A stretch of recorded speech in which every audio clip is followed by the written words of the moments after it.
we are back. So give me a second here. Turn off studio mode. Hello and good afternoon, good evening, or good morning for those wonderful listeners. It's me, Vexing Cat. I am returning to you this lovely Sunday. I know a number of people will be enjoying the American sports ball, that is the Super Bowl. The football game should be decent from what I've heard. 49ers versus the Kansas City Chiefs. Um, not really a sports person.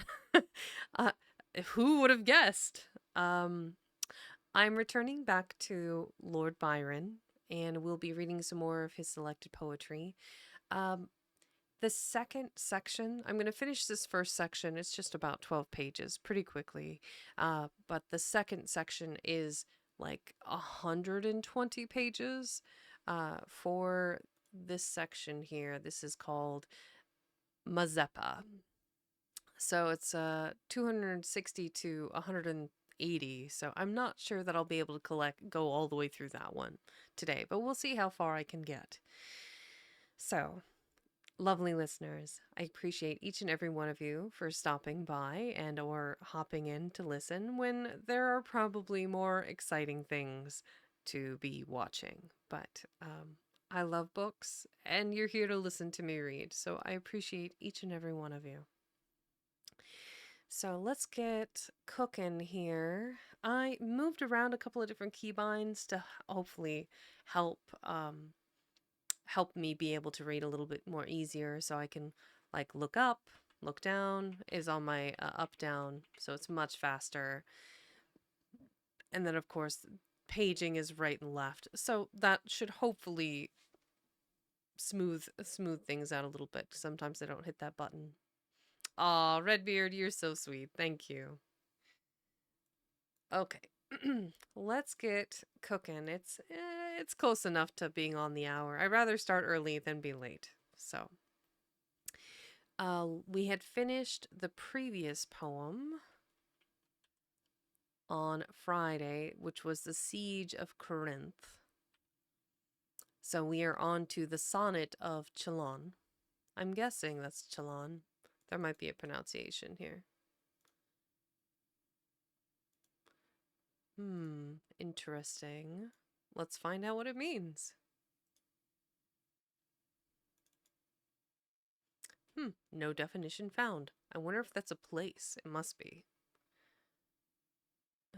Books, dictionary. Whoop. Well, we'll go back.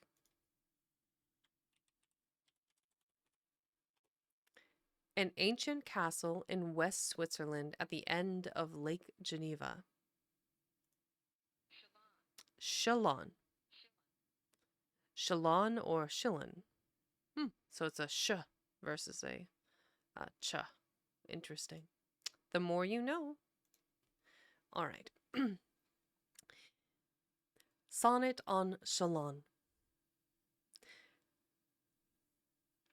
Eternal spirit of the chainless mind, brightest in dungeons, liberty thou art. For there thy habitation is the heart which love of thee alone can bind. And when thy sons to fetters are consigned,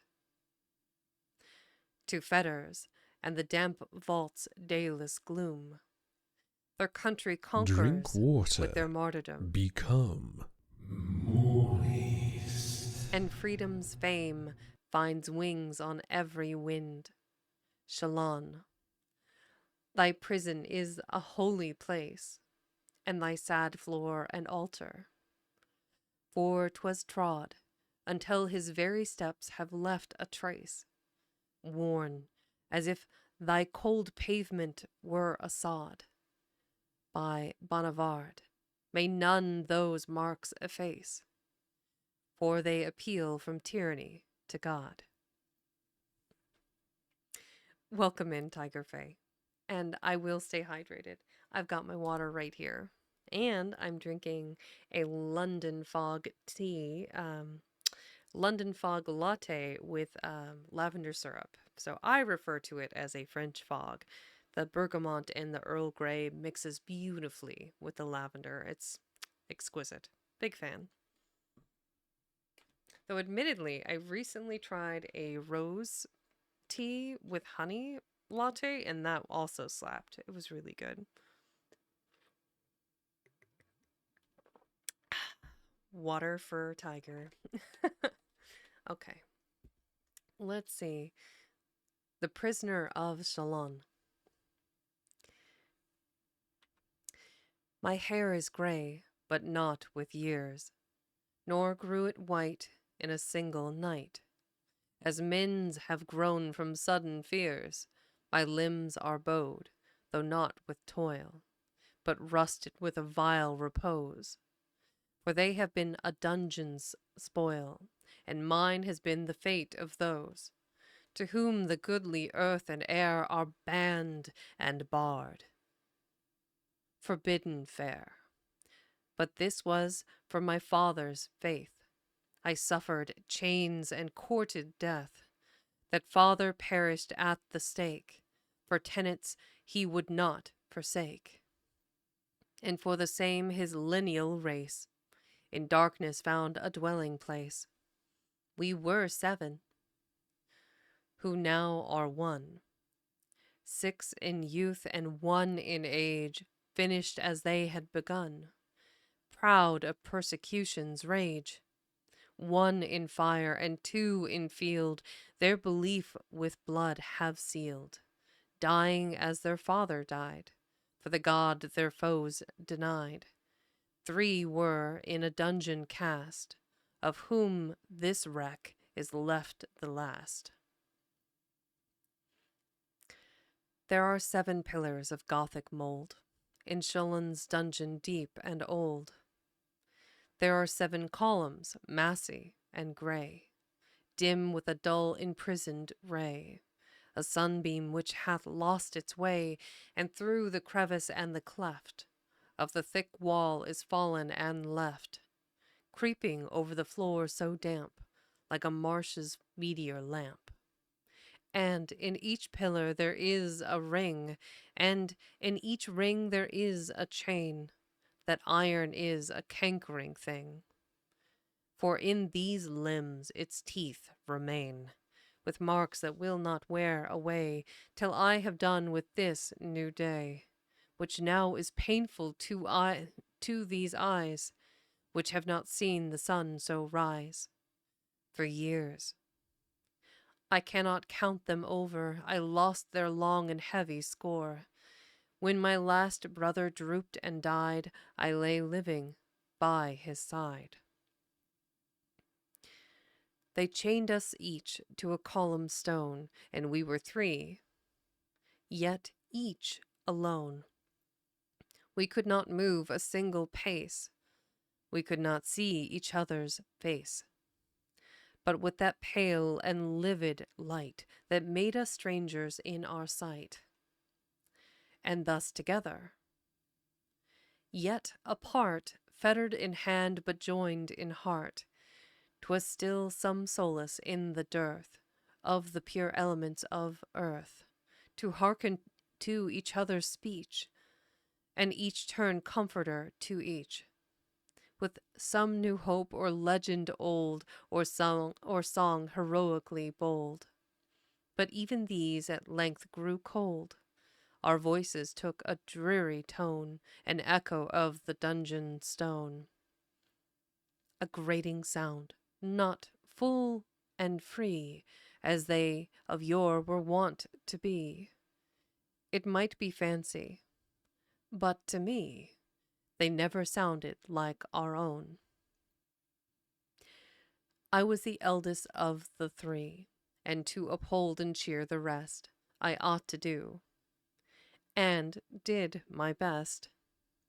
And each did well in his degree, the youngest whom my father loved, because our mother's brow was given to him with eyes as blue as heaven. For him my soul was sorely moved, and truly might it be distressed to see such bird in such a nest, for he was beautiful as day. when day was beautiful to me as to young eagles being free. A polar day which will not see a sunset till its summer's gone, its sleepless summer of long light, the snow-clad offspring of the sun, and thus he was as pure and bright, and in his natural spirit gay, with tears for naught but others' ills, and then they flowed like mountain rills, unless he could assuage the woe which he abhorred to view below.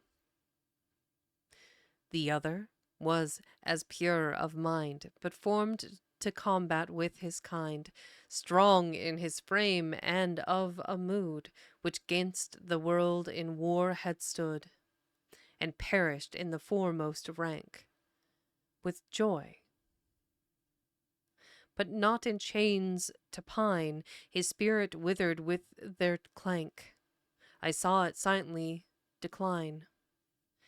And so perchance, in sooth, did mine, yet, but yet I forced it on to cheer those relics of a home so dear. He was a hunter of the hills, and followed there the deer and wolf. To him this dungeon was a gulf, and fettered feet the worst of ills. Lake Lemon lies by Chillon's walls, 1,000 feet in depth below, its massy waters meet and flow. Thus much the fathom line was sent from Chillon's snow-white battlement, which round about the wave enthralls, a double dungeon wall and wave have made. And like a living grave, below the surface of the lake, the dark vault lies wherein we lay. We heard it ripple night and day. Sounding over our heads it knocked, and I have felt the winter's spray wash through the bars when winds were high and wanton in the happy sky. Welcome in. Was that errant posture? Errant posturing. Welcome in. Sounding over our heads it knocked, and I have felt the winter's spray wash through the bars when winds are high and wanton in the happy sky. And then the very rock hath rocked, and I have felt it shake unshocked, because I could have smiled to see the death that would have set me free.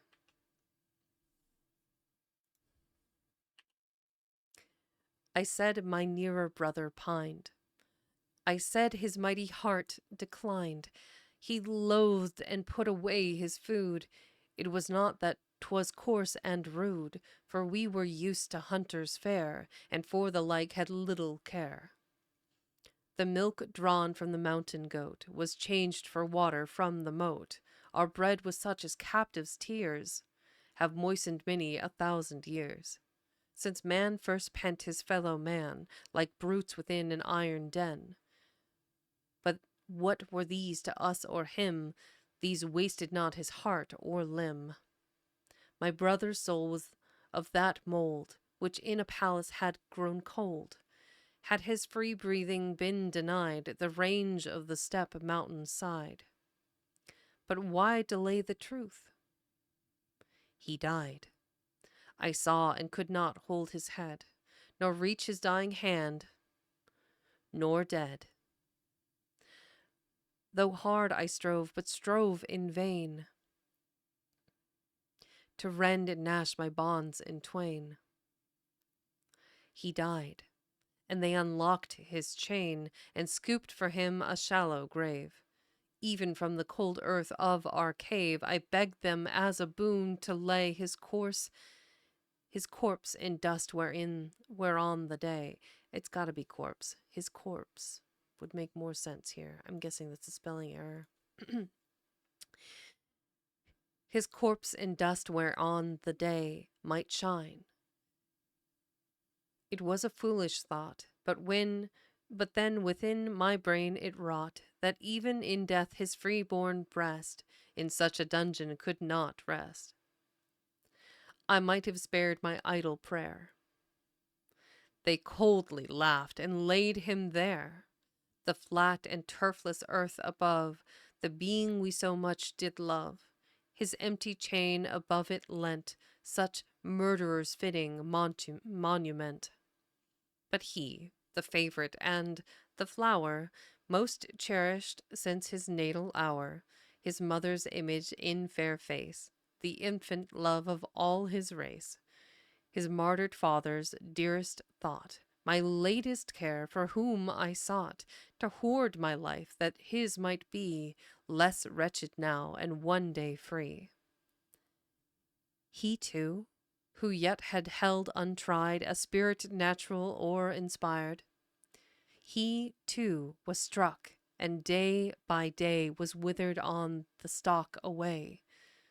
O God, it is a fearful thing to see the human soul take wing. In any shape, in any mood, I've seen it rushing forth in blood. I've seen it on the breaking ocean strive with a swoln, convulsive motion. I've seen the sick and ghastly bed of sin delirious with its dread. But these were horrors. This was woe unmixed with such, but sure and slow.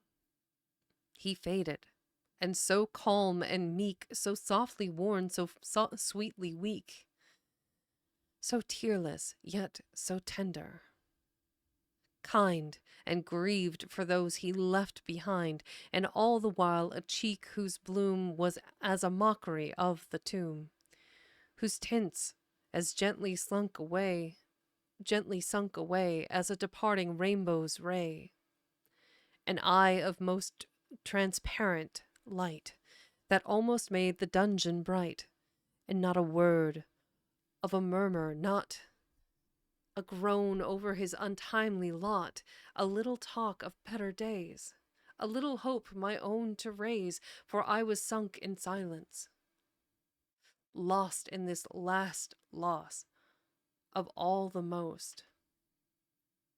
And then the sighs he would suppress, of fainting nature's feebleness, more slowly drawn, grew less and less. I listened, but I could not hear. I called, for I was wild with fear. I knew 'twas hopeless, but my dread would not be thus admonished. I called, and thought I heard a sound. I burst my chain with one strong bound, and rushed to him. I found him not. I only stirred in this black spot. I only lived. I only drew the accursed breath of dungeon dew. The last, the sole, the dearest link between me and the eternal brink, which bound me to my failing race, was broken in this fatal place. One on the earth and one beneath. My brothers, both has ceased to breathe. I took that hand which lay so still. Alas, my own was full as chill. I had not strength to stir or strive, but felt that I was still alive. A frantic feeling when we know that what we love shall never be so. I know not why. I could not die. I had no earthly hope but faith, and that forbade a selfish death. What next befell me then and there, I know not well. I never knew. First came the loss of light and air, and then of darkness too. And then of darkness too. I had no thought, no feeling, none. Among the stones I stood a stone, and was scarce conscious what I wist, as shrubless crags within the mist. For all was blank and bleak and gray. It was not night, it was not day. It was not even the dungeon light, so hateful to my heavy sight, but vacancy, absorbing space, and fixed without a place. There were no stars, no earth, no time, no check, no change, no good, no crime, but silence and a stirless breath, which neither was of life nor death, a sea of stagnant idleness, blind, boundless, mute, and motionless. A light broke in upon my brain. It was the carol of a bird. It ceased, and then it came again. The sweetest song ear ever heard, and mine was thankful till my eyes ran over with the glad surprise. And they that moment could not see I was the mate of misery. But then by dull degrees came back my senses to their wonted track. I saw the dungeon walls and floor close slowly round me as before. I saw the glimmer of the sun creeping as it before had done, but through the crevice where it came, that bird was perched, as fond and tame. And tamer than upon the tree, a lovely bird with azured wings, in song that was said 1,000 things, and song that said 1,000 things, and seemed to say them all for me. I never saw its like before, I never shall see its likeness more. It seemed like me to want a mate, but was not half so desolate.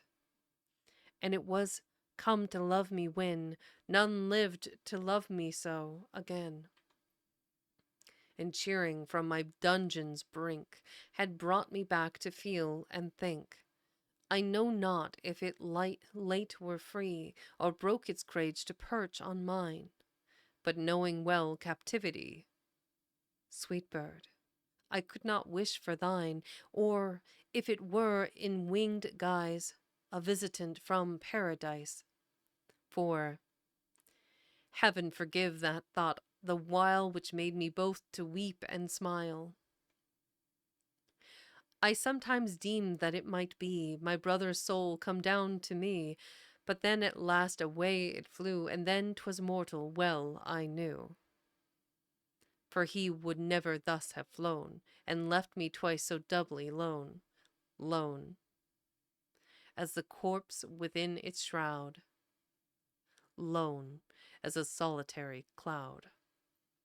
A single cloud on a sunny day, while all the rest of heaven is clear, a frown upon the atmosphere, that hath no business to appear when skies are blue and earth is gay. A kind of change came in my fate, my keepers grew compassionate. I knew not what had made them so, they were inured to sights of woe, but so it was. My broken chain with links unfastened did remain, and it was liberty to stride along myself from side to side, and up and down and then athwart, and tread it over every part, and round the pillars one by one, returning where my walk begun, avoiding only, as I trod, my brothers' graves without a sod. For if I thought with heedless tread, my step profaned their lowly bed. My breath came gaspingly and thick, and my crushed heart fell blind and sick. I made a footing in the wall. It was not therefrom to escape, for I had buried one and all, who loved me in a human shape. And the whole earth would henceforth be a wider prison unto me, no child, no sire. No kin had I, no partner in my misery. I thought of this, and I was glad, for thought of them had made me mad. But I was curious to ascend to my barred windows, and to bend once more upon the mountains high, to quiet of a loving eye, the quiet of a loving eye. I saw them, and they were the same, they were not changed like me in frame. I saw their 1,000 years of snow on high, their wide long lake below, and the blue Rhone in fullest flow. I heard the torrents leap and gush over channeled rock and broken bush. I saw the white-walled distant town, and whiter sails go skimming down. And then there was a little isle, which in my very face did smile, the only one in view, a small green isle, it seemed no more, scarce broader than my dungeon floor, but in it there were 3 tall trees, and over it blew the mountain breeze. And by it there were waters flowing, and on it there were young flowers growing. Of gentle breath and hue, the fish swam by the castle wall, and they seemed joyous, each and all. The eagle rode the rising blast, methought he never flew so fast, and then to me he seemed to fly, and then new tears came in my eyes, in my eye, and I felt troubled, and would fain I had not left my recent chain, and when I did descend again, the darkness of my dim abode fell on me as a heavy load. It was as in a new dug grave, closing over one we sought to save. And yet my glance, too much oppressed, had almost need of such a rest. It might be months or years or days, I kept no count, I took no note. I had no hope my eyes to raise, and clear them of their dreary moat. At last men came to set me free, I asked not why, and reckoned not where. It was at length the same to me, fettered or fetterless to be. I learned to love despair, and thus when they appeared at last, and all my bonds aside were cast, these heavy walls to me had grown a hermitage, and all my own. And half I felt as they were come to tear me from a second home. With spiders I had friendship made, and watched them in their sullen trade, had seen the mice by moonlight play, and why should I feel less than they? We were all inmates of one place, and I, the monarch of each race, had power to kill.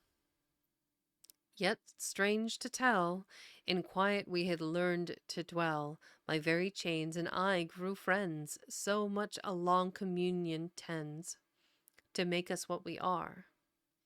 Even I regained my freedom with a sigh. Hmm. I can't even begin to imagine being chained for years to some column and to lose one of my brothers one by one until they were all gone. Know that like his father's tenets and religion is what put them into prison. To know that he is the last surviving heir of his entire family. No wives, no children, no brothers, no sisters, no father, no mother, nothing. It was all gone. I can't even begin to imagine. Absolutely. It would definitely wreck the psyche for sure. So let's get started on Mazeppa. We're going to go about half an hour, maybe 40 minutes on this, see how far we get. And then I will take a quick break and then we'll continue on because I think we'll be reading Mazeppa for the rest of today's stream. If it magically was able to be finished, like I'd love to finish this, but it's 120 pages. They're smaller, like the stanzas look they're not like between, I'd say, 6 to 8 words long, so they're not very long lines, and they don't even take up the whole page, but it's still going to be a lot of reading. So, I will take short breaks between stanzas. And as a friendly reminder, if you're listening, be sure to hydrate, caffeinate, grab yourself a snack if you need one, curl up in a blanket like my dear Tiger Faye has done, and relax and enjoy the poetry. And as a reminder, we are reading Lord Byron's selected poems, or selected poems of Lord Byron, technically, is the title. So, speaking of hydrating, I'll do the same.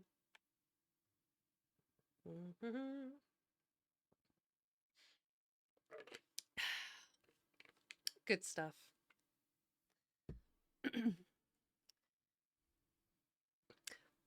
Mazeppa. 'Twas after dread Pultowa's day, when fortune left the royal Swede.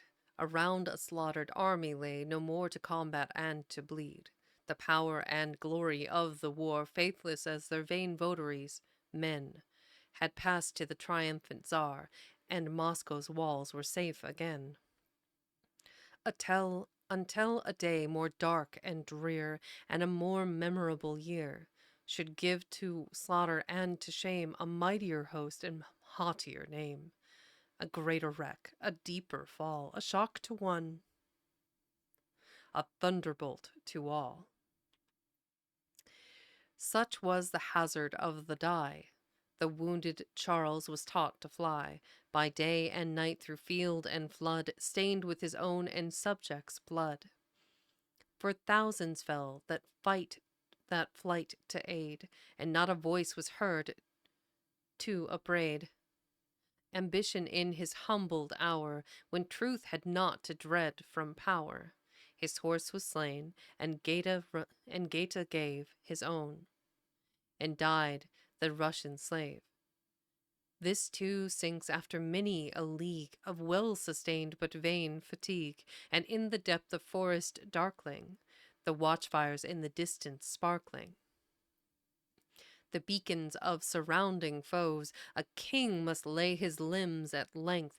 Are these the laurels and repose for which the nations strain their strength? They laid him by a savage tree in outworn nature's agony. His wounds were stiff, his limbs were stark, the heavy hour was chill and dark. The fever in his blood forbade a transient slumber's fitful aid, and thus it was. But yet through all, king-like the monarch bore his fall, and made in this extreme of ill his pangs the vassals of his will. All silent and subdued were they, as once the nations round him lay. A band of chiefs. Alas, how few since but the fleeting of a day had thinned it, but this wreck was true and chivalrous upon the clay. Each sate him down, all sad and mute, beside his monarch and his steed, for danger levels man and brute, and all are fellows in their need. Among the rest, Mazeppa made his pillow in an old oak's shade. Himself as rough and scarce less old, the Ukraine's hetman calm and bold. But first, outspent with this long course, the Cossack prince rubbed down his horse, and made for him a leafy bed, and smoothed his fetlocks and his mane, and slacked his girth, and stripped his rein, and joyed to see how well he fed.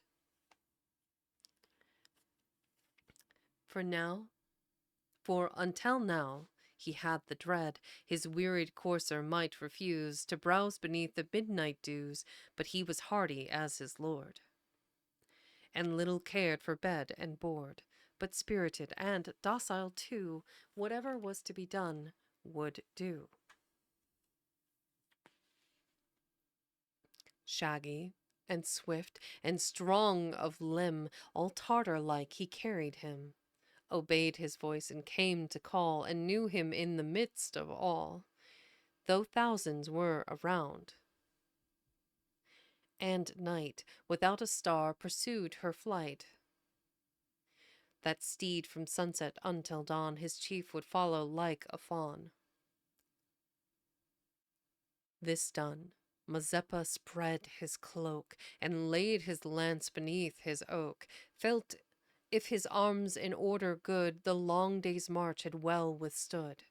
If still the powder filled the pan, and flints unloosened kept their lock, his sabre's hilt and scabbard felt, and whether they had chafed his belt. And next the venerable man from out his haversack and can prepared and spread his slender stock, and to the monarch and his men the whole or portion offered then, with far less of inquietude than courtiers at the banquet would. And Charles, of this his his slender share, with smiles partook a moment there, to force of cheer a greater show, and seem above both wounds and woe. And then he said, and then he said, play the best song in the world, or I'll eat your soul. Sorry. Tenacious D. And then he said, of all our band, though firm of heart and strong of hand, in skirmish, march, or forage, none can less have said or more have done than thee, Mazeppa. On the earth so fit a pair had never birth since Alexander's days till now, as thy Bucephalus and thou. All Scythia's fame to thine should yield for pricking on over flood and field. Mazeppa answered, ill betide the school wherein I learned to ride, quoth Charles. Old hetman, wherefore so, since thou hast learned the art so well? Mazeppa said, 'twere long to tell, and we have many a league to go, with every now and then to blow, and 10 to 1 at least the foe, before our steeds may graze at ease, beyond the swift of Borsathenes. And sire, your limbs have need of rest, and I will be the sentinel of this your troop. But I request, said Sweden's monarch, thou wilt tell this tale of thine, and I may reap, perchance, from this the boon of sleep. And for at this moment from my eyes the hope of present slumber flies. Well, sire, with such a hope I'll track my 70 years of memory back. I think 'twas in my 20th spring. Aye, 'twas, when Casimir was king. John Casimir. I was his page 6 summers in my earlier age, a learned monarch faith. Was he, and most unlike your majesty, he made no wars, and did not gain new realms to lose them back again. And, save debates and Warsaw's diet, he reigned in most unseemly quiet, not that he had no cares to vex, he loved the muses and the sex. And sometimes these so forward are, they made him wish himself at war. But soon, his wrath being over, he took another mistress or new book. And when he gave prodigious feats, all Warsaw gathered round his gates, to gaze upon his splendid court, and dames and chiefs of princely port. He was the Polish Solomon, so sung his poets, all but one, who being unpensioned made a satire, and boasted that he could not flatter. It was a court of jousts and mimes, where every courtier tried at rhymes. Even I, for once, produced some verses, and signed my odes despairing Thyrsis. There was a certain Palatine, a count of far and high descent, rich as salt or silver mine, and he was proud, yet made divine, as if from heaven he had been sent. He had such wealth in blood and ore as few could match beneath the throne. And he would gaze upon his store, and over his pedigree would pore, until by some confusion led, which almost looked like want of head, he thought their merits were his own. His wife was not of his opinion. His junior she by 30 years grew daily tired of his dominion, and after wishes, hopes, and fears, to virtue a few farewell, to virtue a few fell, to virtue a few, to virtue a few farewell tears. a restless dream or two, some glances at Warsaw's youth, some songs and dances, awaited but the usual chances, those happy accidents which render the coldest dame so very tender, to deck her count with titles given, 'tis said, as passports into heaven, but strange to say, they rarely boast of these who have deserved them most. Mm. I was struggling with that one line, so a little water seems the play. I was a goodly stripling then. At 70 years, I so may say, that there were few, or boys or men, who in my dawning time of day, of vassal or of knight's degree, could vie in vanities with me. For I had strength, youth, gaiety, a port not like to this ye see, but smooth as all is rugged now, for time and care and war have ploughed my very soul from out my brow, and thus I should be disavowed by all my kind and kin. Could they compare my day and yesterday? This change was wrought too long ere age had taken my features for his page. With years, you know, have not declined my strength, my courage, or my mind. Or at this hour I should not be telling old tales beneath a tree, with starless skies my canopy. But let me on. Teresa's form, methinks it glides before me now, between me and yon chestnut's bough. The memory is so quick and warm, and yet I find no words to tell the shape of her I loved so well. She had the Asiatic eye, such as our Turkish neighborhood hath mingled with our Polish blood, dark as above us in the sky, but through it stole a tender light, like the first moonrise of midnight, large, dark, and swimming in the stream, which seemed to melt to its own beam, all love, half languor, and half fire, like saints that at the stake expire, and lift their raptured looks on high, as though it were a joy to die. A brow like a midsummer lake, transparent with the sun therein, when waves no murmur dare to make, and heaven beholds her face within, a cheek and lip. But why proceed?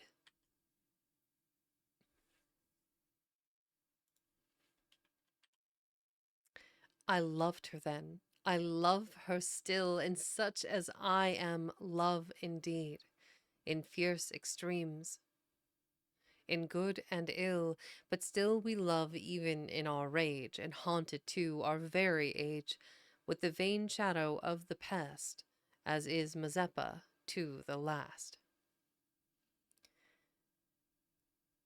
We met. We gazed. I saw and sighed. She did not speak, and yet replied. There are 10,000 tones and signs we hear and see, but none defines. Involuntary sparks of thought, which strike from out the heart overwrought, and form a strange intelligence, alike mysterious and intense, which link the burning chain that binds, without their will, young hearts and minds, conveying as the electric wire, we know not how, the absorbing fire. I saw and sighed. In silence wept, and still reluctant distance kept, until I was made known to her, and we might then and there confer without suspicion. Then, even then, I longed and was resolved to speak, but on my lips they died again, the accents tremulous and weak, until 1 hour. There is a game, a frivolous and foolish play, wherewith we while away the day. It is, I have forgot the name. And we to this, it seems, were set by some strange chance which I forget. I reckoned not if I won or lost. It was enough for me to be so near to hear, and oh, to see the being whom I loved the most. I watched her as a sentinel. May ours this dark night watch as well. Until I saw, and thus it was, that she was pensive nor perceived her occupation, nor was grieved, nor glad to lose or gain, but still played on for hours as if her will yet bound her to the place, though not that hers might be the winning lot. Then through my brain the thought did pass, even as a flash of lightning there, that there was something in her air which would not doom me to despair. And on the thought my words broke forth, all incoherent as they were. Their eloquence was little worth, but yet she listened. "'Tis enough. Who listens once will listen twice. Her heart, be sure, is not of ice, and one refusal no rebuff." I loved, and was beloved again. They tell me, sire, you never knew those gentle frailties. If 'tis true, I shorten all my joy or pain. To you 'twould seem absurd as vain. But all men are not born to reign, or over their passions, or as you, thus over themselves and nations too. I am, or rather was, a prince, a chief of thousands, and could lead them on where each would foremost bleed, but could not over myself evince the like control. But to resume, I loved, and was beloved again. In sooth, it is a happy doom. But yet, where happiest ends in pain, we met in secret, and the hour which led me to that lady's bower was fiery expectation's dower. My days and nights were nothing, all except that hour which doth recall in the long lapse from youth to age, no other like itself. I'd give the Ukraine back again to live it over once more and be a page, the happy page who was the lord of one soft heart and his own sword, and had no other gem nor wealth save nature's gift of youth and health. We met in secret, doubly sweet. Some say they find it so to meet. I know not that. I would have given my life but to have called her mine in the full view of earth and heaven, for I did oft and long repine that we could only meet by stealth. Welcome in, Teeth. Sounds like you're set. For lovers there are many eyes, and such there were on us. The devil on such occasions should be civil. The devil, I am loth to do him wrong. It might be some untoward saint who would not be at rest too long, but to his pious bile gave vent. But one fair night, some lurking spies surprised and seized us both. The Count was something more than wroth. I was unarmed, but if in steel, all capapi from head to heel. What against their numbers could I do? 'Twas near his castle, far away from city or from succor near, and almost on the break of day. I did not think to see another. My moments seemed reduced to few, and with one prayer to Mary Mother, and it may be a saint or two. As I resigned me to my fate, they led me to the castle gate. Teresa's doom I never knew. Our lot was henceforth separate. An angry man, ye may opine, was he, the proud Count Palatine. And he had reason good to be, but he was most enraged lest such an accident should chance to touch upon his future pedigree.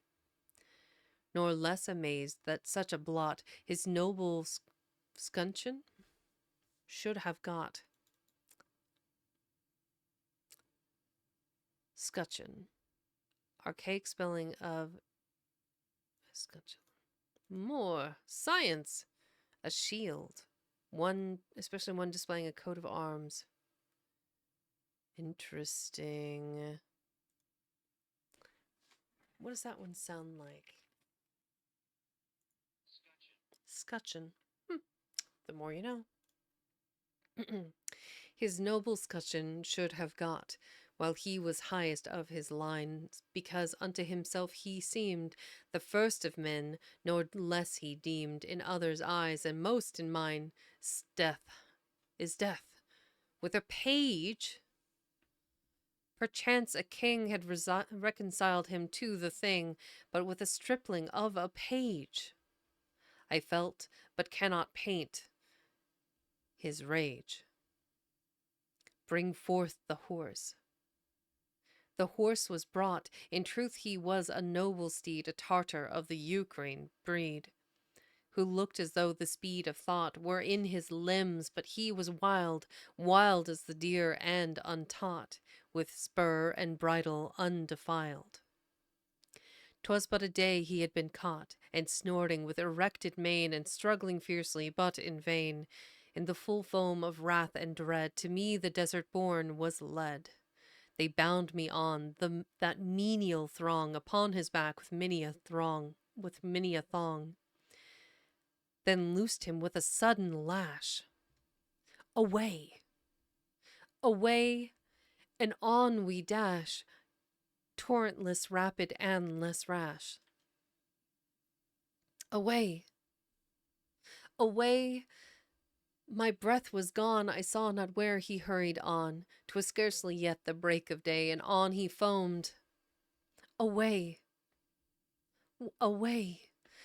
The last of human sounds which rose as I was darted from my foes was the wild shout of savage laughter, which on the wind came roaring after. A moment from that rabble rout, with sudden wrath I wrenched my head, and snapped the cord which to the mane had bound my neck in lieu of rein, and writhing half my form about, howled back my curse, but midst the tread, the thunder of my coursers sped. Coursers' speed, perchance they did not hear, nor heed. It vexes me. For I would fain have paid their insult back again. I paid it well in after days. There is not of that a castle gate, its drawbridge and portcullis wait. Stone, bar, moat, bridge, or barrier left, nor of its fields or a blade of grass, save what grows on a ridge of wall, where stood the hearthstone of the hall, and many a time ye there might pass, nor dream that ever that fortress was. I saw its turrets in a blaze, their crackling battlements all cleft, and the hot lead pour down like rain from off the scorched and blackened roof, whose thickness was not vengeance proof. They little thought that day of pain, when launched as on the lightning's flash, they bade me to destruction dash. That one day I should come again, with twice 5,000 horse to thank the Count for his uncourteous ride. They played me then a bitter prank, when with the wild horse for my guide they bound me to his foaming flank. At length I played them one as frank, for time at last sets all things even. And if we do but watch the hour, there never yet was human power which could evade, if unforgiven, the patient search and vigil long of him who treasures up a wrong. Before we get cooking on the next part here, I am due for an ad break and I can't get out of it. So we're almost on to the hour. So I'm going to go ahead and take a quick 3-minute break here, refill my water, and then we'll get cooking on the rest. So, un momento, be right back.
Okay, and we are back.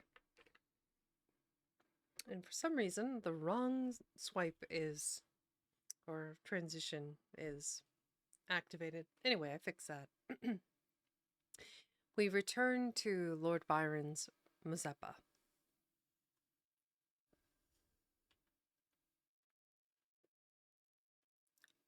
Away, away, my steed and I, upon the pinions of the wind, all human dwellings left behind. We sped like meteors through the sky, when with its crackling sound the night is checkered with the northern light. Town, village, none were on our track, but a wild plain of far extent, and bounded by a forest black. And scarce, and save the scarce seen battlement on distant heights of some stronghold, against the Tartars built of old, no trace of man the year before a Turkish army had marched over. And where the Spahi's hoof hath trod, the verdure flies the bloody sod. The sky was dull, and dim, and grey, and a low breeze crept moaning by. I could have answered with a sigh, but fast we fled. Away, away, and I could neither sigh nor pray, and my cold sweat drops fell like rain upon the courser's bristling mane, but snorting still with rage and fear, he flew upon his far career. At times I almost thought, indeed, he must have slackened in his speed.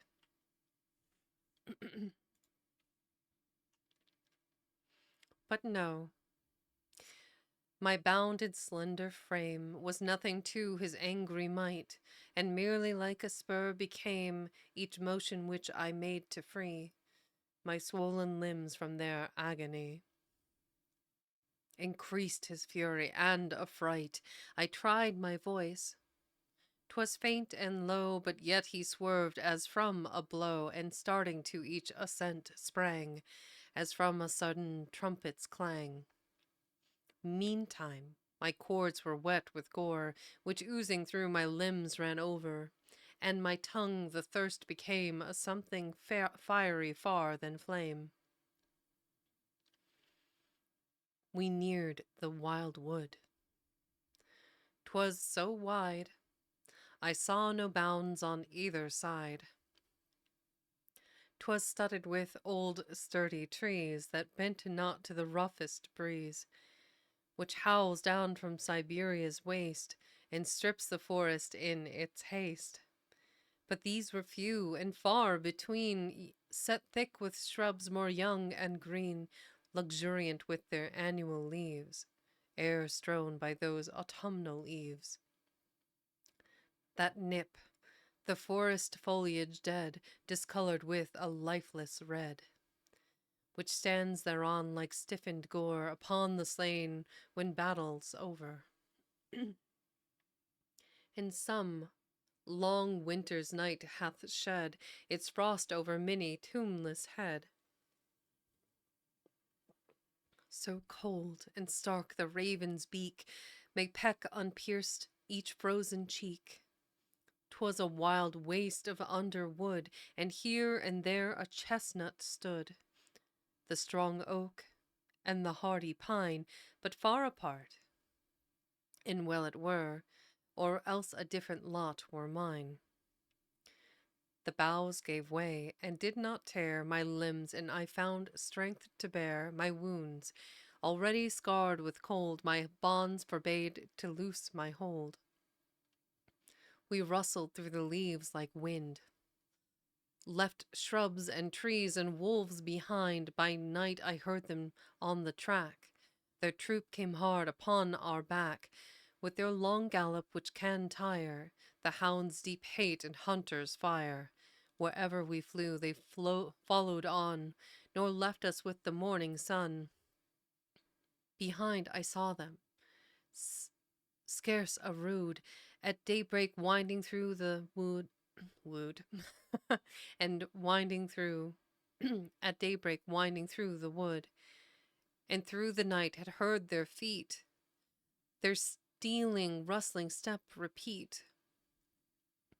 Oh, how I wished for spear or sword, at least to die amidst the horde and perish, if it must be so, at bay destroying many a foe.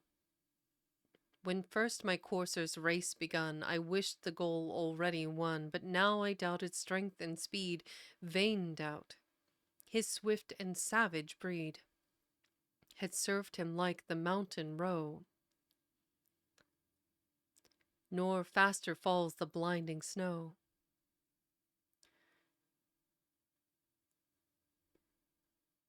Which whelms the peasant near the door, whose threshold he shall cross no more, bewildered with the dazzling blast.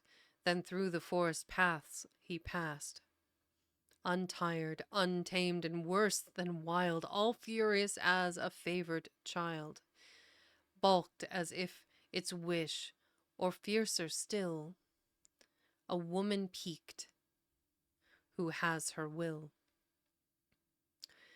The wood was past. 'Twas more than noon, but chill the air, although in June. Or it might be my veins ran cold. Prolonged endurance tames the bold. And I was then not what I seem, but headlong on a wintry stream, and wore my feelings out before I well could count their causes over. And what with fury, fear, and wrath, the tortures which beset my path, cold, hunger, sorrow, shame, distress, thus bound in nature's nakedness, sprung from a race whose rising blood, when stirred beyond its calmer mood, and trodden hard upon, is like the rattlesnakes in act to strike. What marvel if this worn-out trunk beneath its woes a moment sunk? The earth gave way, the skies rolled round, I seemed to sink upon the ground, but erred, for I was fastly bound. My heart turned sick, my brain grew sore, and throbbed a while, then beat no more. The sky spun like a mighty wheel, I saw the trees like drunkards reel, and a slight flash sprang over my eyes which saw no further. He who dies can die no more than I died.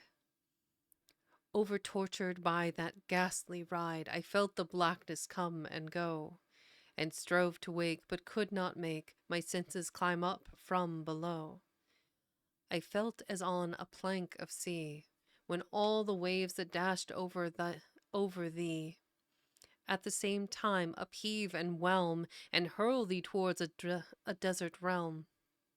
My undulating life was as the fancied lights that flitting past our shut eyes in deep midnight, when fever begins upon the brain. But soon it passed with little pain. But a confusion worse than such, I own that I should deem it much, dying to feel the same again, and yet I do suppose we must feel far more ere we turn to dust. No matter, I have bared my brow full in death's face before, and now my thoughts came back. Where was I? Cold and numb and giddy, pulse by pulse, life resuming its lingering hold, and throb by throb, till grown a pang which for a moment could convulse. My blood reflowed, though thick and chill, my ear was uncouth, with uncouth noises rang. My heart began once more to thrill. My sight returned, though dim, alas, and thickened as it were with glass. Methought the dash of waves was nigh, there was a gleam, too, of the sky, studded with stars. It is no dream. The wild horse swims the wilder stream, the bright, broad river's gushing tide sweeps winding onward far and wide, and we are halfway, struggling over to yon unknown and silent shore. The waters broke my hollow trance, and with a temporary strength my stiffened limbs were rebaptized.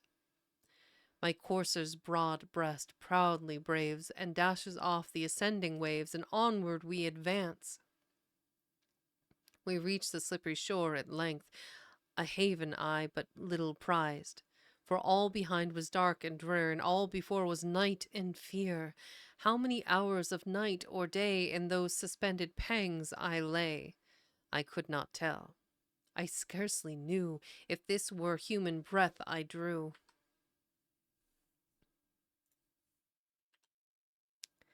With glossy skin and dripping mane, and reeling limbs and reeking flank, the wild steed's sinewy nerves did still strain up the repelling bank.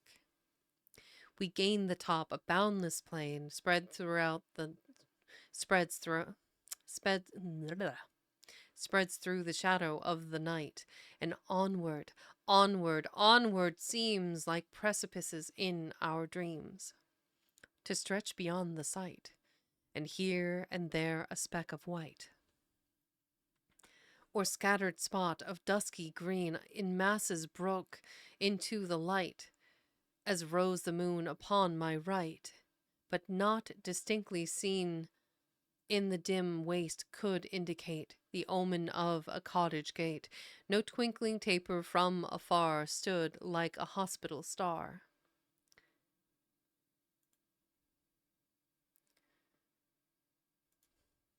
Not even an Ignis fatuus rose to make him merry with my woes. That very cheat and cheered me then, although detected, welcome still, reminding me through every ill of the abodes of men.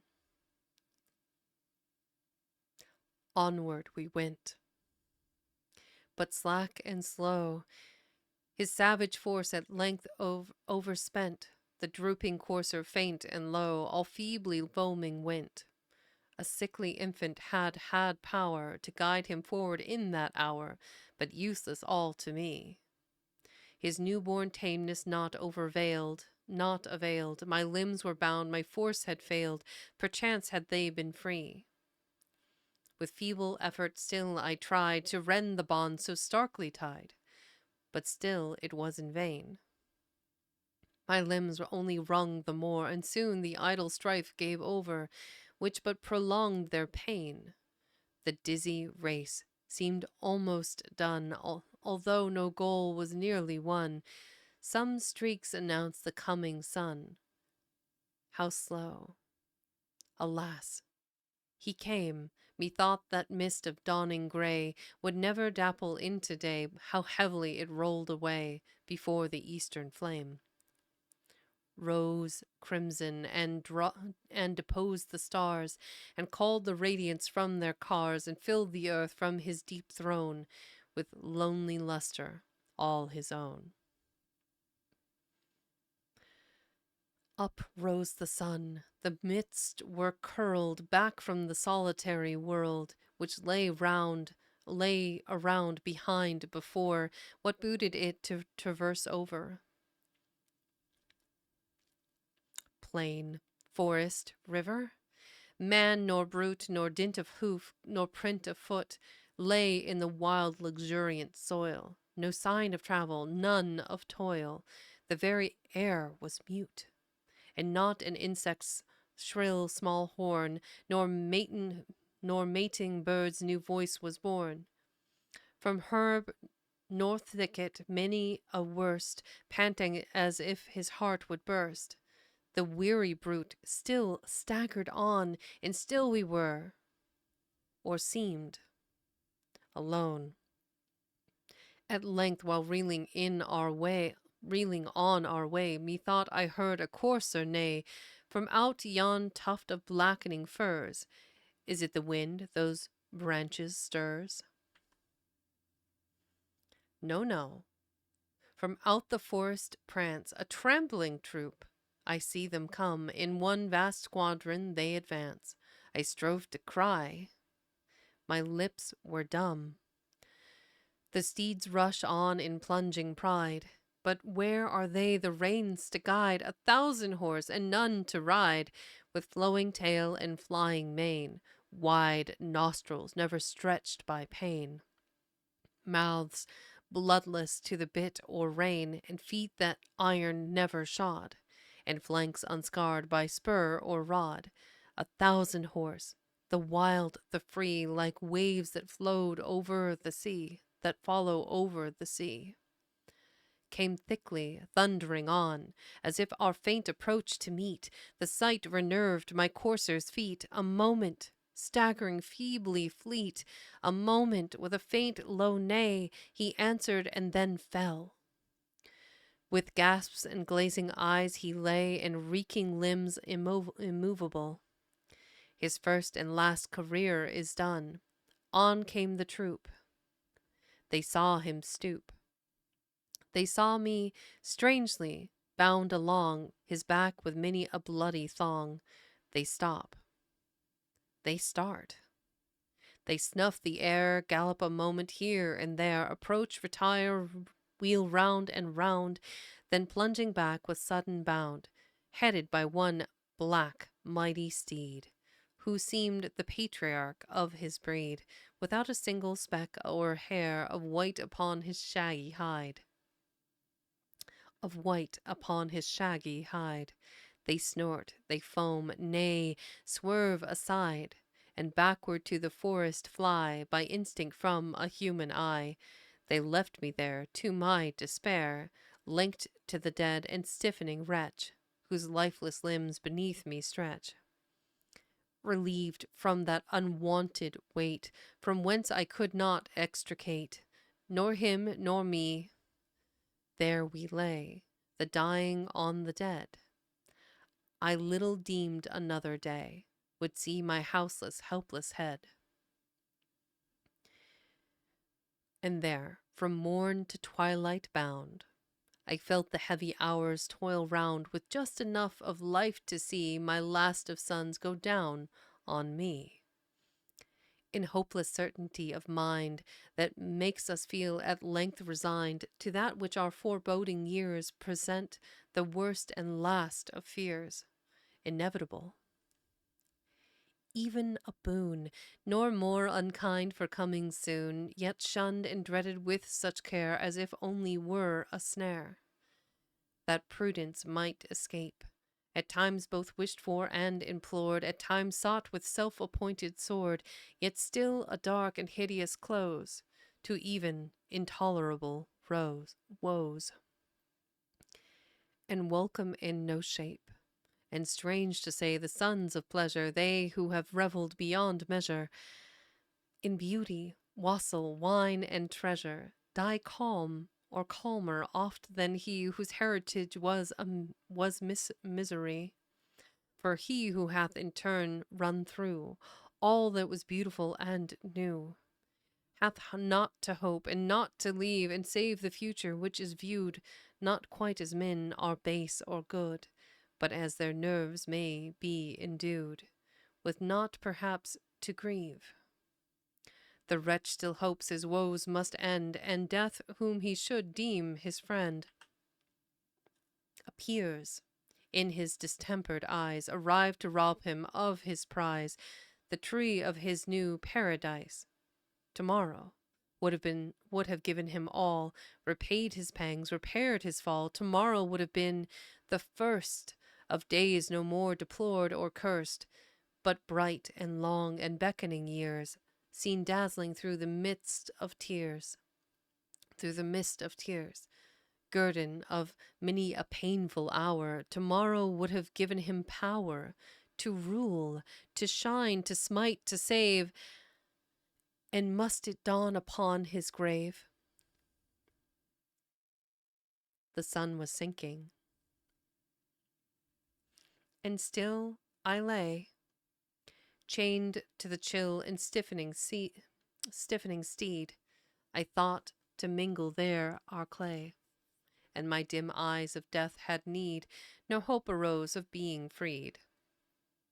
I cast my last looks up the sky, and there between me and the sun I saw the expecting raven fly, who who scarce would wait till both should die, ere his repast begun.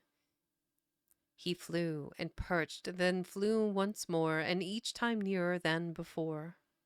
I saw his wing through twilight flit, and once so near me he alit. I couldn't have smote, but lacked the strength, but the slight motion of my hand, and feeble scratching of the sand. The exerted throat's faint, struggling noise, which scarcely could be called a voice. Together, scared him off at length, I know no more. My latest dream is something of a lovely star, which fixed my dull eyes from afar, and went and came with wandering beam, and of the cold, dull, swimming dense sensation of recurring sense, and then subsiding back to death, and then again a little breath, a little thrill, a short suspense, an icy sickness curdling over my heart, and sparks that crossed my brain. A gasp, a throb, a start of pain, a sigh, and nothing more. I woke. Where was I? Do I see a human face look down on me? And doth a roof above me close? Do these limbs on a couch repose? Is this a chamber where I lie? And is it mortal yon bright eye that watches me with gentle glance? I closed my own again once more, as doubtful that my former trance could not as yet be over. A slender girl, long-haired and tall, sate watching by the cottage wall. The sparkle of her eye I caught. Even with my first return of thought, for ever and anon she threw a prying, pitying glance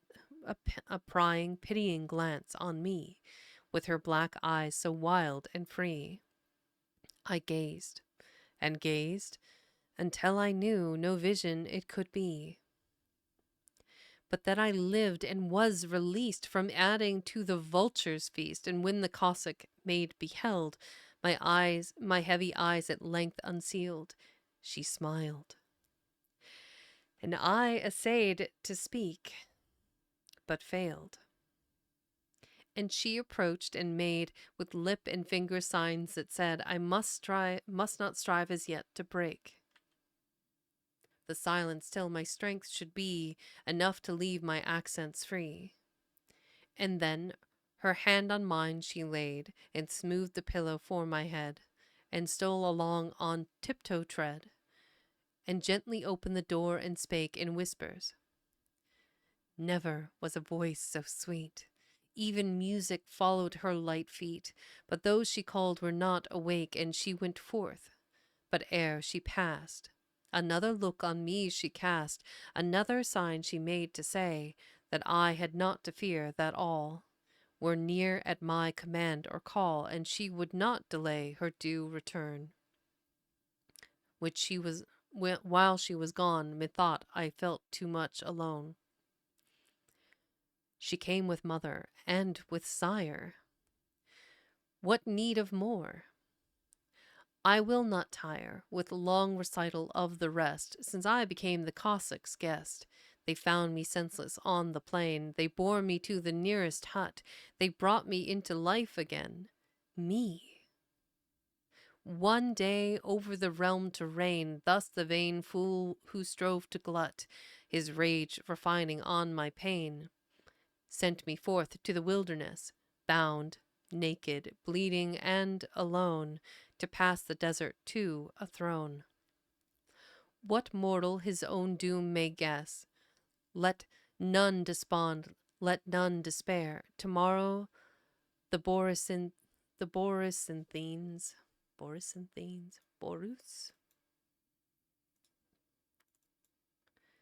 Well, Borysthenes.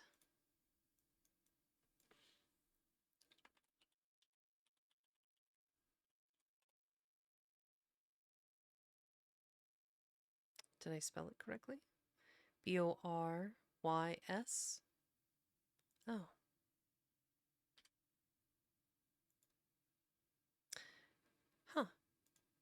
Okay.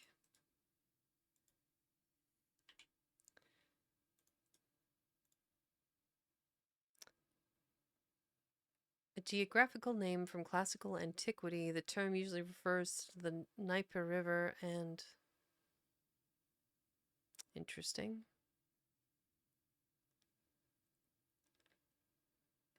And its eponymous river god, but also seems to have a determined ultimate name for Pontic Olbia, a town situated near the mouth of the river of the Black Sea. Okay, I'm gonna say in this context it was a river. Borysthenes. Tomorrow the Borysthenes may see our coursers graze at ease upon his Turkish bank. And never had I such welcome for a river, it was the river, as I shall yield when safely there. Comrades, good night.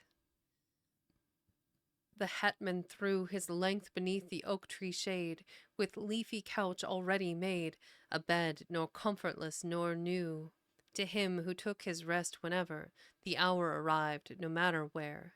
His eyes the hastening slumber sleep, and if ye marvel, Charles forgot to thank his tale. He wondered not. The king had been an hour asleep. Ah, like you guys. An hour asleep. Interesting. So this next section is a continuation. So I thought it would all be just that one poem into perpetuity for 120 pages, but it looks like this section is just not broken into subsections. Strange. All right, we are reading The Lament of Tasso.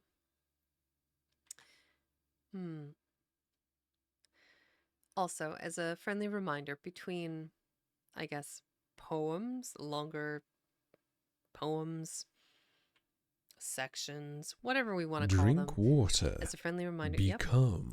Drink water, grab a snack, you know, grab caffeine if you need it, grab a blanket if you need it. Don't forget do whatever to you need stretch. to. Yep, stretch. Gotta stretch. Yep. You're onto something. Okay. Whew.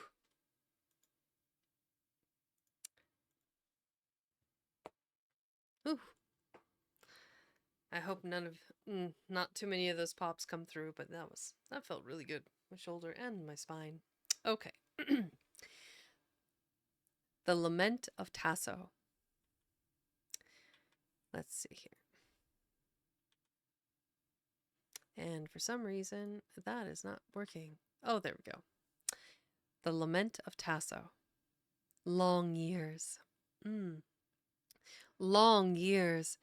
It tries the thrilling frame to bear an eagle spirit of a child of song. Long years of outraged calumny and wrong, imputed madness, prisoned solitude, and the mind's canker in its savage mood. When the impatient thirst of light and air parches the heart and the abhorred crate, marring the sunbeams with its hideous shade, works through the throbbing eyeball to the brain with a hot sense of heaviness and pain, and bare at once captivity displayed, stands scoffing through the never-opening gate, which nothing through its bars admits save day, and tasteless food which I have eat alone, till its unsocial bitterness is gone. I can banquet like a beast of prey, sullen and lonely couching in the cave, which is my lair, and, it may be, my grave. All this hath somewhat worn me and may wear. Did the lurk? It should have worked. Try it again, Redbeard. It should work now. If not, it's okay.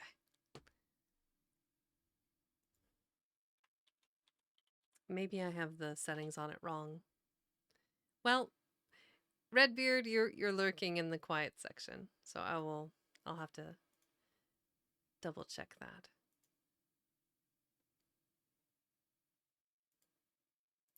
I believe it should be working for everyone, but if it's not, I'll fix it. Ever there's something more to fix. Something more to learn or know or fix or schedule or test. Okay. Oh, well, yeah, well, it works for the mods. It worked for me. We'll need to test it again.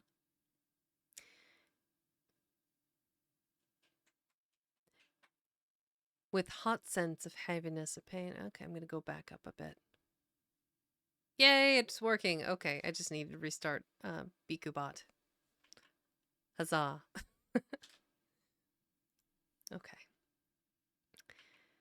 Oh, I'm glad that's working. Long years, it tries the thrilling frame to bear and eagle spirit of a child's song. Long years of outrage, calumny, and wrong, imputed madness, prisoned solitude, and the mind's canker in its savage mood. When the impatient thirst of light and air parches the heart and the abhorred great, marring the sunbeams with its hideous shade, works through the throbbing eyeball to the brain. With a hot sense of heaviness and pain, and bare at once captivity displayed, stands scoffing through the never opened gate, which nothing through its bars admits save day, and tasteless food, which I have eat alone till its unsocial bitterness is gone.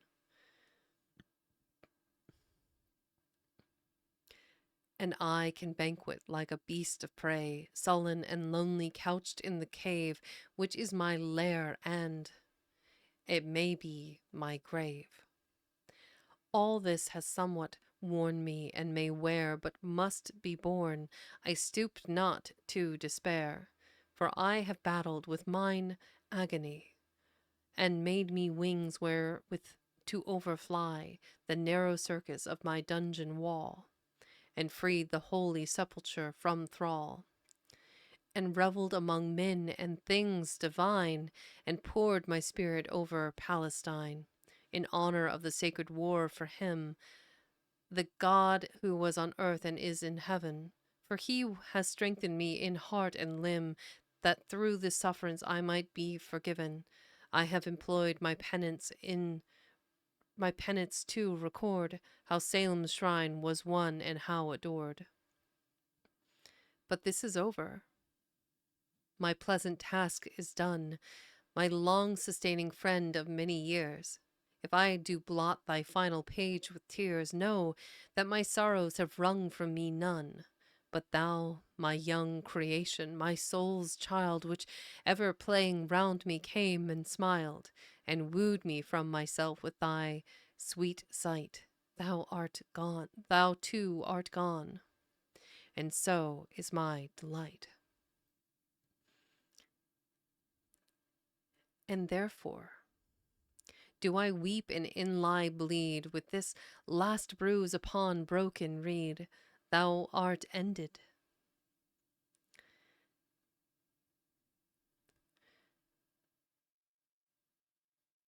What is left me now? For I have anguish yet to bear. And how? I know not that, but in the innate force of my own spirit shall be found resource. I have not sunk, for I had no remorse, nor cause for such. They called me mad. And why? O Lenora, wilt not thou reply? I was indeed delirious in my heart to lift my love so lofty as thou art.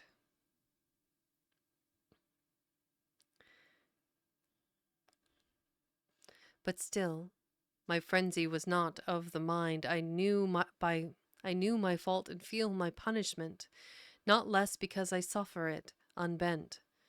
That thou wert beautiful, and I not blind, hath been the sin which shuts me from mankind. But let them go. or torture as they will, my heart can multiply thine image still. Successful love may sate itself away. The wretched are the faithful, 'tis their fate to have all feelings save the one decay, and every passion into one dilate. As rapid rivers into ocean pour, one but ours is fathomless, hath no shore.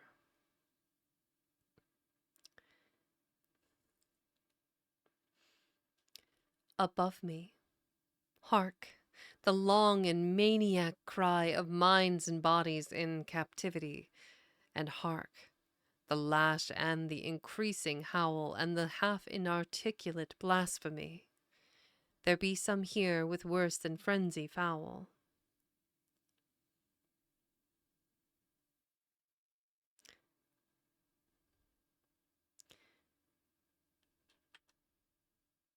Some who do still goad on the over-labored mind, and dim the little light that's left behind, with needless torture as their tyrant will is wound up to the lust of doing ill. With these and with their victims am I classed, mid sounds and sights like those long years have passed. Mid sights and sounds like these my life may close, so let it be, for then I shall repose.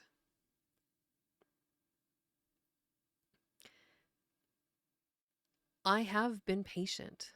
Let me be so yet. I had forgotten half I would forget, but it revives.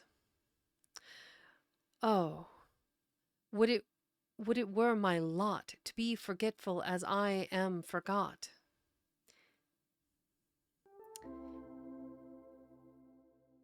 Oh, well, thank you. Feel I not wroth with thee, those who bade me dwell in this vast lazar house of many woes, where laughter is not mirth, nor thought the mind, nor words a language, nor even men mankind, where cries reply to curses, shrieks to blows, and each is tortured in his separate hell, for we are crowded in our solitude. Many, but each divided by the wall which echoes madness in her babbling moods, while all can hear, none heed his neighbor's call. None, save that one, the veriest wretch of all, who was not made to be the mate of these, nor bound between distraction and disease. Feel I not wroth with those who placed me here, who have debased me in the minds of men, debarring me the usage of my own, my blighting my life is in it blighting my life in best of its career, branding my thoughts as things to shun and fear. Would I not pay them back these pangs again, and teach them inward sorrow's stifled groan, the struggle to be calm and cold distress which undermines our stoical success? No. Still too proud to be vindictive, I have pardoned princes' insults, and would die, yes, sister of my sovereign. For thy sake, I weed all bitterness out of my breast. It hath no business where thou art a guest. Thy brother hates, but I cannot detest. Thou pitiest not, but I cannot forsake. Look on a love which knows not to despair, but all unquenched is still my better part, dwelling deep in my shut and silent heart.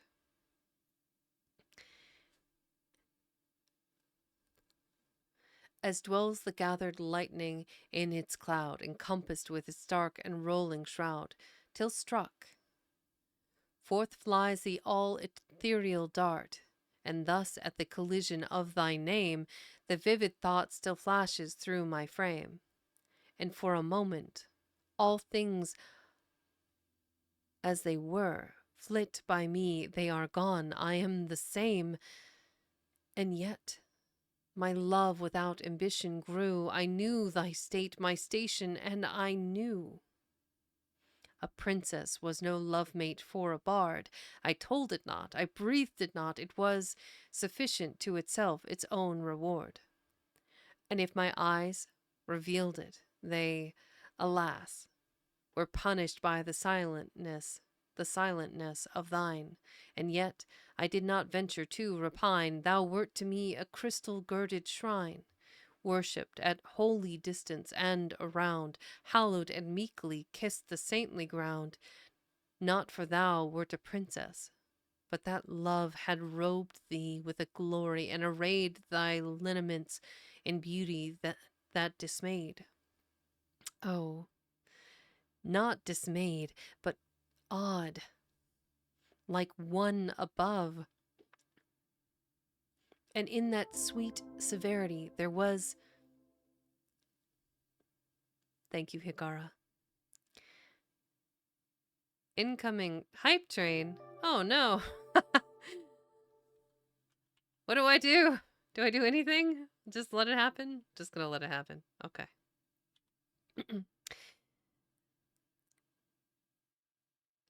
And in that sweet severity there was a something which all softness did surpass. I know not how. Thy genius mastered mine, my star stood still before thee. If it were presumptuous thus to love without design, that sad fatality hath cost me dear. But thou art dearest still, and I should be fit for this cell which wrongs me. But for thee, the very love which locked me to my chain hath lightened half its weight, and for the rest, though heavy, lent me vigor to sustain, and look to thee with undivided breast, and foil the ingenuity of pain. It is no marvel. From my very birth my soul was drunk with love which did pervade and mingle with whatever I saw on earth. Of objects all inanimate I made idols, and out of wild and lonely flowers and rocks whereby they grew a paradise, where I did lay me down within the shade of waving trees and dreamed uncounted hours, though I was chid for wandering. And the wise shook their white aged heads over me and said, of such materials wretched men were made, and such a truant boy would end in woe, and that the only lesson was a blow. And then they smote me, and I did not weep, but cursed them in my heart, and to my haunt returned and wept alone, and dreamed again the visions which arise without a sleep. And with my years my soul began to pant, with feelings of strange tumult and soft pain. The whole heart exhaled into one want, but undefined and wandering, till the day I found the thing I sought, and that was thee. And then I lost my being, all to be absorbed in thine. The world was passed away. Thou didst annihilate the earth to me. Thank you, Higara. I think that my tier 2 is the highest it's ever been. Thank you very much. New record. I loved all solitude, but little thought to spend I know not what of life remote. From all communion with existence, save the maniac and his tyrant, had I been their fellow many years ere this had seen. My mind, like theirs, corrupted to its grave. But who hath seen me writhe or heard me rave? Perchance, in such a cell we suffer more than the wrecked sailor on his desert shore. The world is all before him. Mine is here. Scarce twice the space they must accord my bier. What thought he perish? He may lift his eye, and with a dying glance upbraid the sky. I would not raise my own in such reproof, although 'tis clouded by dungeon roof. Yet do I feel at times my mind decline, but with a sense of its decay, I see unwonted lights along my prison shine, and a strange demon who is vexing me with pilfering pranks and petty pains below the feeling of the healthful and the free, but much to one who long hath suffered so sickness of heart and narrowed of place, and all that may be borne or can debase.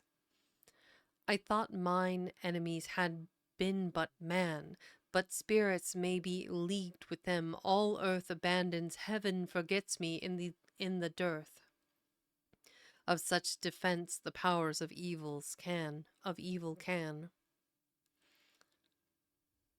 It may be, tempt me further and prevail against the outworn creature they assail. Why is this furnace in this furnace is my spirit proved like steel in tempering fire, because I loved. Because I loved what not to love and see was more or less than mortal and than me. And than me. That's an interesting phrase. Was more or less than mortal and than me. I once was quick in feeling. That is over. My scars are callous, or I should have dashed my brain against these bars, or the sun flashed in mockery through them. If I bear and bore the much I have recounted, and the more, which hath no words, 'tis that I would not die and sanction with self-slaughter the dull lie which snared me here, and with the brand of shame stamp madness deep into my memory, and woo compassion to a blighted name, sealing the sentence which my foes proclaim. No, it shall be immortal, and I make a future temple of my present cell, which nations yet shall visit for my sake, while thou, Ferrara, when no longer dwell the ducal chiefs within thee, shalt fall down, and crumbling piecemeal view thy hearthless halls. A poet's wreath shall be thine only crown, a poet's dungeon thy most far renown, while strangers wonder over thy unpeopled walls. And thou, Lenora, thou, who wert ashamed that such as I could love, who blushed to hear to less than monarchs than that thou couldst be dear, go, tell thy brother that my heart untamed by grief, years, weariness, and it may be a taint of that he could impute to me, from long infection of a den like this, where the mind rots, congenial with the abyss, adores thee still, and add, that when the towers and battlements which guard his joyous hours of banquet, dance, and revel are forgot, or left untended in a dull repose, this shall be a consecrated spot. But thou, when all that birth and beauty throws of magic round thee is extinct, shalt have one half the laurel which overshades my grave. No power in death can tear our names apart, as none in life could rend thee from my heart. Yes, Lenora, it shall be our fate to be entwined forever, but too late. I'm not entirely sure that Lenora felt the same as the poet in that particular poem. Maybe she loved him. Maybe the heat got too heavy with the chieftain wanting her or something. Heavy. We are 15 minutes till the hour. I have a couple of poems here I think I can read until we get to. Oh, she beefy. She's a bit thick. Okay. I will read this short little blurb, the dedication, the prophecy of Dante. I'll read this part, and then we'll go on a short break, and then I will begin reading the prophecy of Dante. So, the dedication. Lady, if for the cold and cloudy clime where I was born, but where I would not die, of the great poet sire of Italy, I dare to build the imitative rhyme, harsh runic copy of the South's sublime, thou art the cause. And howsoever I fall short of his immortal harmony, thy gentle heart will pardon me the crime. Thou, in the pride of beauty and of youth, sparkest, and for thee to speak and be obeyed are one, but only in the sunny south. Such sounds are uttered, and such charms displayed, so sweet a language from so fair a mouth. Ah, to what effort would it not persuade? That's from Ravenna from June 21st, 1819. Hmm. Just as a reminder, our dear Lord Byron passed away at 36. So born in 1788 and died in 1816, I think. I don't know, I've got my math wrong. That couldn't be 24. I'd have to look at the math again. Anyway, he was very young to have passed away so early in life. I think about it now as my birthday like vastly approaches, that I have outlived this poet.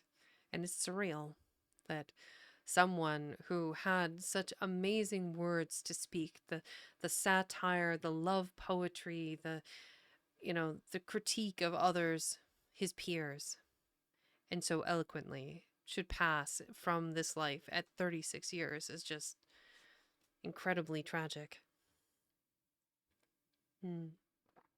All right. Thank you so much for the hype train, Anonymous and Higara. I appreciate you both. We'll go on that short break right now, and then when we come back, we'll continue the prophecy of Dante. So, un momento.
Well, that's what I get for looking at the wrong button. Oh well. Let's see. We return to the prophecy of Dante. Now, hopefully this is not an hour-long poem, but I never know anymore. I've yet to be surprised or not surprised by the duration and the verbosity of some of his poems. Hmm. And don't worry, I am staying caffeinated with my um, London Fog latte.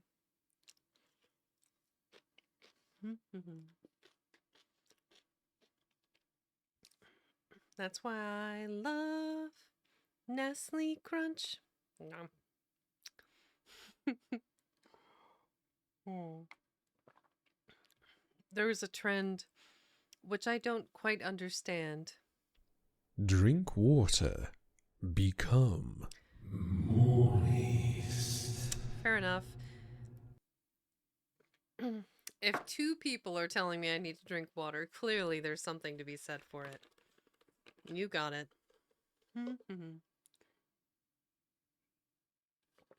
But yes, there is a trend right now where streamers are logging in, streaming, and just being there, but doing nothing. No gaming, no reading, no just chatting, nothing. They're just there. And I'm not entirely sure what the cause behind that is. I think it was I saw somebody mention it. I believe it was Laserpig was talking about it on another stream, and I just like, why? What is the purpose? I don't understand. But I guess I'm cut from a different cloth. I'm here to yep, just pure silence, no music, no sound, no speaking, just maybe the odd cough or sneeze or whatever human sounds. Um and just being there in silence. Yeah, I don't know. It's a weird. To me, it's weird. It's interesting. I wonder what the purpose of it is. I'm sure there's maybe it's some kind of test for the community. Maybe it's some kind of um, reproach by, insert business name. Yeah, I don't know. I don't know why anyone would do it either. But 'tis what it is. It'd be interesting to see who watches them do nothing. I think that would be the social experiment for me, to watch who's not doing anything at all. All right, returning to the prophecy of Dante, Canto the first. So this is the first, I guess, section of this whole poem. Once more in man's frail world, which I had left so long that 'twas forgotten, and I feel the weight of clay again, too soon bereft of the immortal vision which could heal my earthly sorrows, and to God's own skies lift me from that deep gulf within, without repeal, where lay my ears wrung with the damned cries of souls in hopeless bale, and from that place of lesser torment whence men may arise, pure from the fire, to join the angelic race. Midst whom my own bright Beatrice blessed my spirit with her light, and to the base of the eternal triad, first, last, best. Mysterious three, soul infinite, great God, soul universal, led the mortal guest, unblasted by the glory, though he trod from star to star to star to star, to reach the almighty throne. O Beatrice, whose sweet limbs the sod, So long hath pressed the cold marble stone, and the cold marble stone, thou soul, pure seraph of my earliest love, love so ineffable and so alone,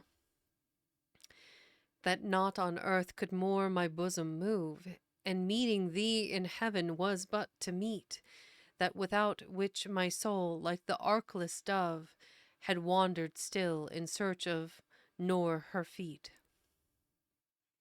relieved her wing till found, without thy light, my paradise had still been incomplete. Since my 10th sun gave summer to my sight, thou wert my life, the essence of my thought, loved ere I knew the name of love, and bright. Still in these dim old eyes now overwrought with the world's war and years and banishment, and tears for thee by other woes untaught. For mine is not a nature to be bent by tyrannous faction and the brawling crowd, and though the long, long conflict hath been spent in vain, and nevermore, save when the cloud which overhangs the Apennine, mind's eye pierces to fancy Florence. Once so proud of me can I return, though but to die, unto my native soil.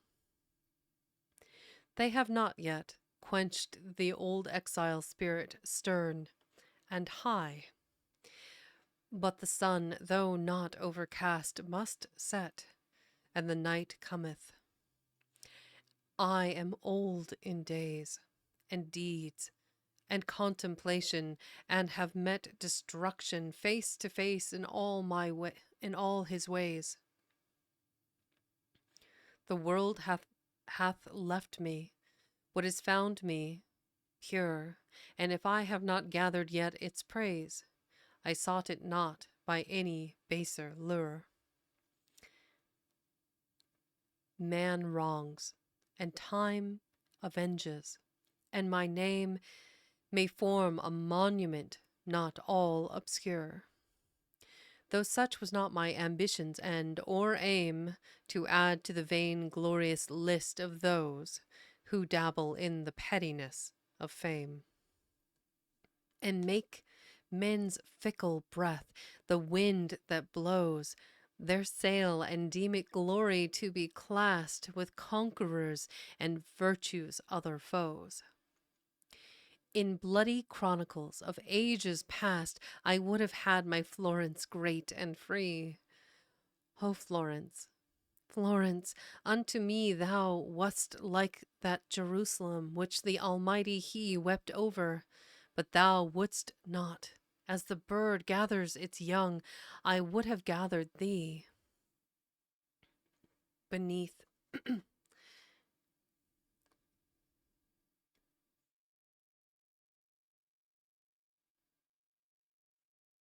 Beneath apparent pinion hast thou heard my voice, but as the adder, deaf and fierce. Against the breast that cherished thee was stirred, thy venom and my state thou didst immerse. Immerse. I don't think I've seen that word before. Punish with a fine. Well, let's hear it said.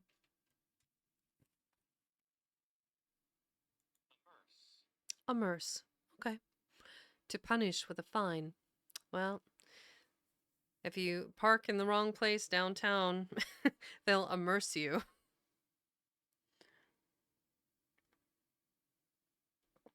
There have been quite a few new words. It's been interesting. We shall continue. Thy venom and my state thou didst immerse, and doom this body forfeit to the fire. Alas, how bitter is this country's curse to him who for that country would expire, but did not merit to expire by her, and loves her loves her even in her ear. The day may come when she will never will cease to err. The day may come she would be proud to have the dust she dooms to scatter and transfer of him whom she denied a home, the grave. But this shall not be granted. Let my dust lie where it falls, nor shall the soil which gave me breath, but in her sudden fury thrust me forth to breathe elsewhere. So reassume my indignant bones, because her angry gust, forsooth, is over, and repealed her doom. No, she denied me what was mine, my roof, and shall not have what is not hers, my tomb. Too long her armed wrath hath kept aloof the breast which would have bled for her, the heart that beat, the mind that was temptation proof, the man who fought, toiled, travelled, and each part of a true citizen fulfilled, and saw for his reward the gulfs ascendant gulfs? For his reward the gulfs ascendant art.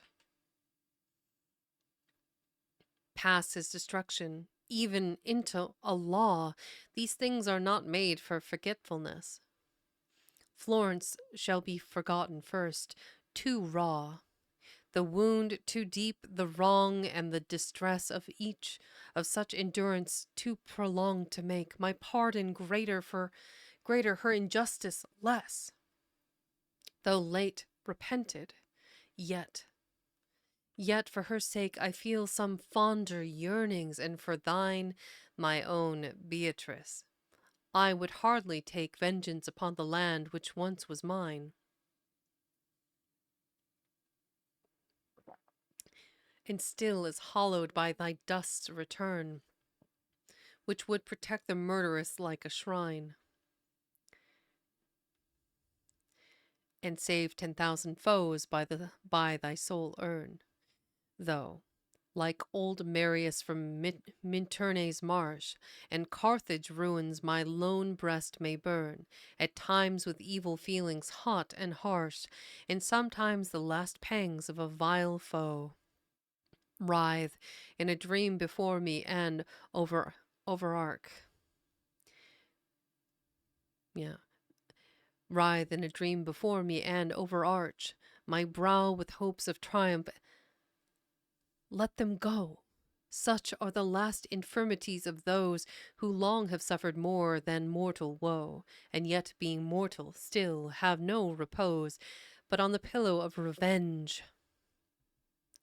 Revenge, who sleeps to dream of blood and waking glows with the oft baffled slakeless thirst of change, when we shall mount again and they that trod be trampled on, while death and ate range over humbled heads and severed necks. Great God, take these thoughts from me. To thy hands I yield my many wrongs, and thine almighty rod will fall on those who smote me. Be my shield, as thou hast been in peril and in pain, in turbulent cities and the tented field, in toil and many troubles borne in vain from Florence. I appeal from her to thee, thee whom I late saw in thy loftiest reign, even in the glorious vision which to see and live and live was never granted until now. And yet thou hast permitted this to me. Alas, with what a weight upon my brow the sense of earth and earthly things come back, corrosive passions, feelings dull and low, the heart's quick throb upon the mental rack, long day and dreary night, the retrospect of half a century bloody and black. And the frail few years I may yet expect, hoary and hopeless, but less hard to bear, for I have been too long and deeply wrecked on the lone rock of desolate despair. To lift my eyes more to the passing sail, which shuns that reef so horrible and bare, nor raise my voice. For who would heed my wail? I am not of this people nor this age, and yet my harpings will unfold a tale.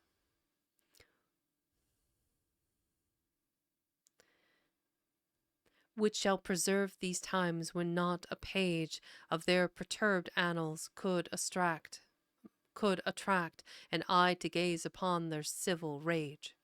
Did not did not my verse did not my verse embalm full many an act? Worthless as they who wrought it, 'tis the doom of spirits of my order to be racked in life, to wear their hearts out and consume their days in endless strife and die alone.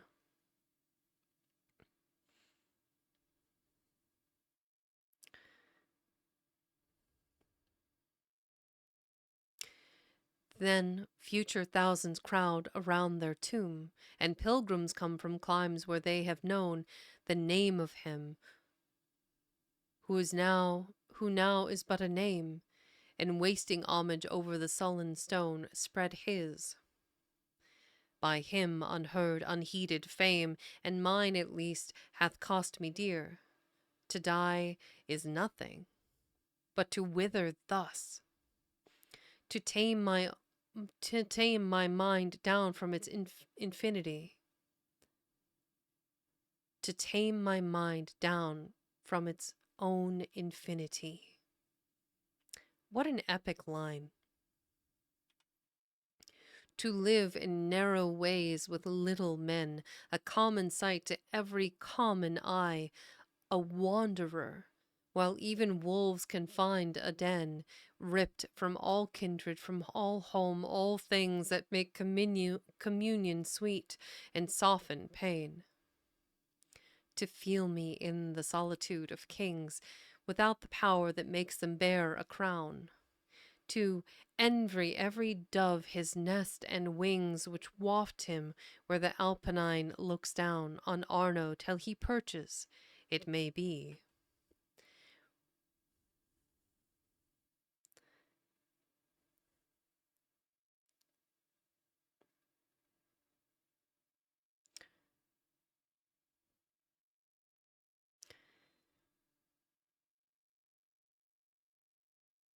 Lost my train of thought here.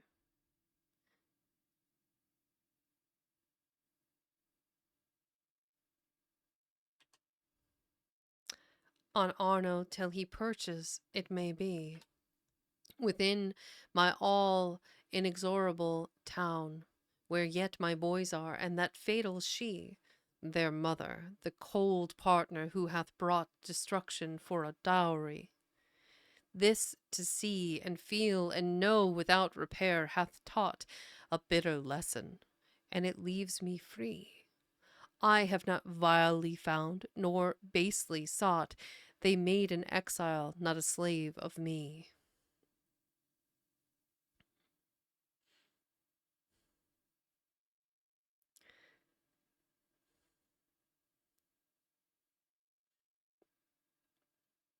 Canto the Second.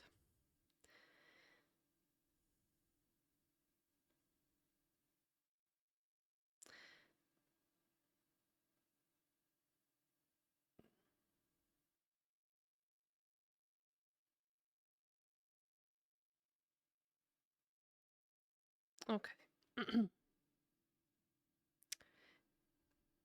The spirit of the fervent days of old, when words were things that came to pass and thought flashed over the future, bidding men behold. High Tea Grizzly. Flashed over the future, bidding men behold. Their children's children's doom already brought forth from the abyss of time which is to be, the chaos of events where lie half wrought, shapes that must undergo mortality. When the great seers of Israel war within, that spirit was on them and is on me, and if Cassandra like, amidst the din of conflict none will hear or hearing heed, this voice from out the wilderness, the sin be theirs, and my own feelings be my meed. the only guerdon I have ever known, hast thou not bled? And hast thou still to bleed?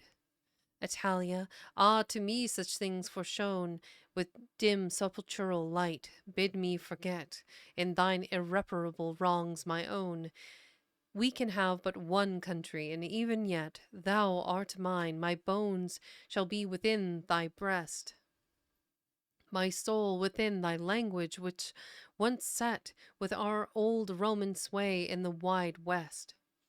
But I will make another tongue arise, as lofty and more sweet, in which expressed the hero's ardor or the lover's sighs. Shall find alike such sounds for every theme, that every word is brilliant as thy skies, shall realize a poet's proudest dream, and make thee Europe's nightingale of song, so that all present speech to thine shall seem the note of meaner birds, and every tongue confess its barbarism when compared with thine.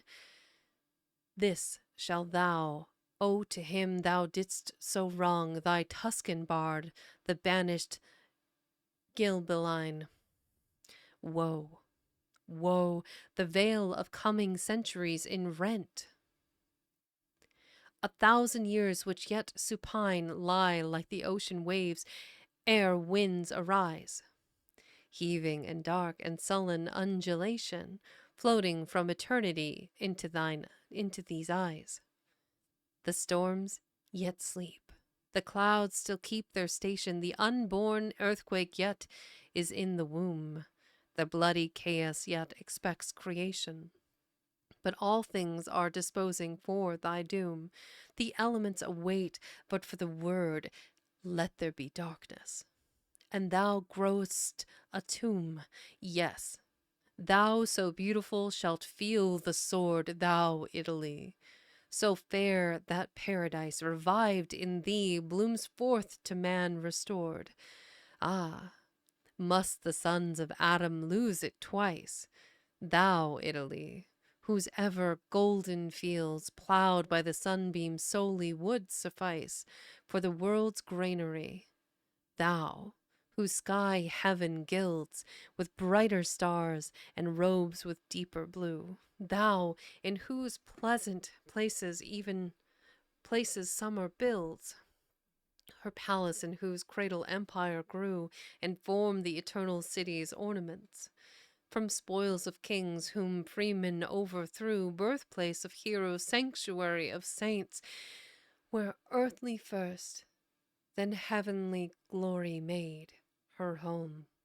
Thou, all which fondest fancy paints, and finds her prior vision but portrayed in feeble colors when the eye, from the Alp of horrid snow and rock and shaggy shade, of desert-loving pine, whose emerald scalp nods to the storm, dilates and dotes over thee, and wistfully implores, as 'twere for help, to see thy sunny fields, my Italy. Nearer, and nearer yet, and dearer still, the more approached and dearest were they free. Thou, thou must wither to each tyrant's will. The Goth hath been, the German, Frank, and Hun are yet to come. And on the imperial hill, ruin, already proud of the deeds done by the old barbarians, there awaits the new, throned on the Palatine, while, lost and won, Rome at her feet lies bleeding, and the hue of human sacrifice and Roman slaughter troubles the clotted air, of late so blue, and deepens into red the saffron water of Tiber, thick with dead. The helpless priest, and still more helpless nor less holy daughter, vowed to their God, have shrieking fled and ceased their ministry. The nations take their prey, Iberian, Almain, Lombard, and the beast, and bird and wolf, vulture more humane than they are.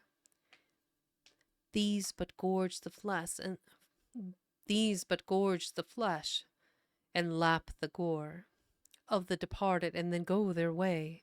But those, the human savages, explore all paths of torture and insatiate yet with ugloni, ugolino, ugolino hunger prowl for more.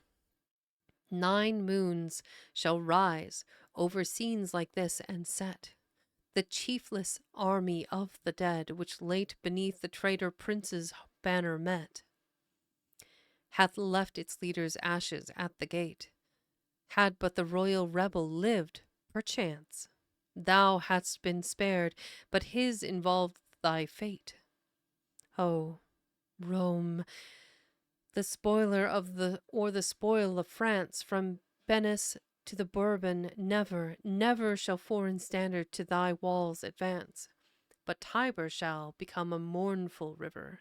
Oh, when the strangers pass the Alps and Po, crush them, ye rocks, floods whelm them, and forever. Why sleep the idle avalanches so, to topple on the lonely pilgrim's head? Why doth Eridanus but overflow the peasant's harvest from his turbid bed? Were not each barbarous horde a nobler prey over Cambyses,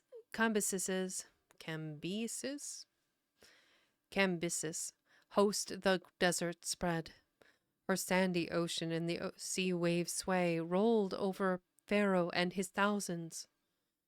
Why, mountains and waters, do ye not as they? And you, ye men, Romans who dare not die, sons of the conquerors who overthrew those who overthrew proud Xerxes, where yet lie the dead whose tomb oblivion never knew? Are the Alps weaker than Thermopylae? Their passes more alluring to the view of the invader? Is it they, or ye, that to each host the mountain gate unbar, and leave the march in peace, the passage free? Why, nature self detains the victor's car, and makes your hand impregnable. If earth could be so, alone she will not war, yet aids the warrior worthy of his birth, in a soil where the mothers bring forth men. Not so with those whose souls are little worth. For them no fortress can avail. The den of the poor reptile, which preserves its sting, is more secure than walls of adamant, when the hearts of those within are quivering. Are ye not brave? Yes, yet the Ausonian soil hath hearts and hands and arms and hosts to bring against oppression, but how vain the toil! While still division sows the speeds of woe, and weakness till the stranger reaps the spoil. Oh, my own beauteous land, so long laid low, so long the grave of thy own children's hopes, when there is but required a single blow to break the chain, yet the avenger stops, and doubt and discord step twixt thine and thee, and join their strength to that which thee copes. Hi, Carl. Welcome in. Carl the Hot Dog Gremlin. That's a fantastic name. What is there wanting then to set thee free, and show thy beauty in its fullest light, to make the Alps impassable, and we, her sons, may do this with one deed: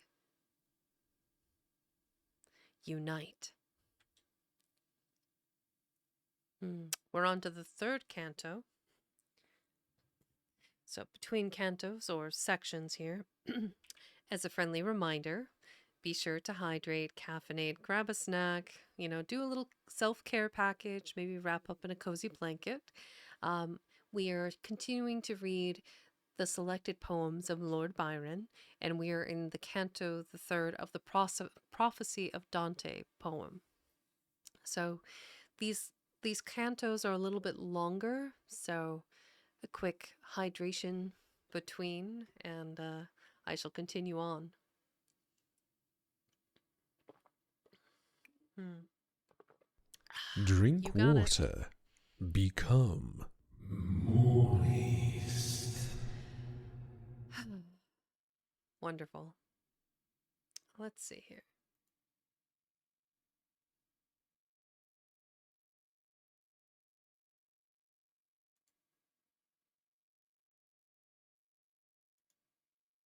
I'll set that, update that a little bit. I just realized that new followers have to wait a whole day before they can talk and chat. I just updated that to 30 minutes. So, next time on Dragon Ball Z. Okay. Canto the Third. From out the mass of never ending ill, the plague, the prince, the stranger, and the sword, vials of wrath but empty to refill, and flow again I cannot record. That crowds on my prophetic eye,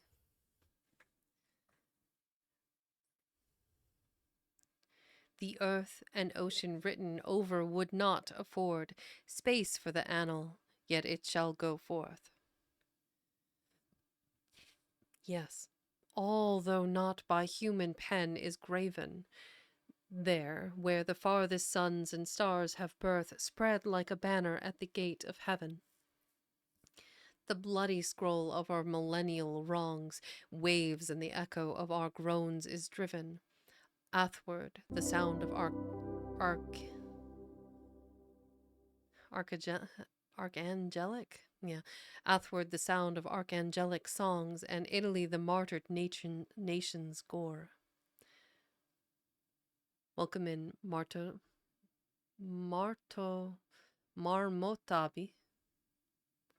I'm probably butchering that. I do apologize.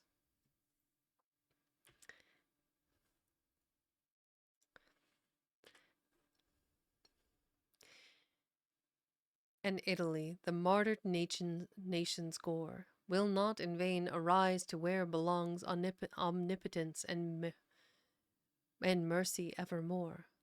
Like to a harp string stricken by the wind, the sound of her lament shall rising over the seraph voices touch the almighty mind.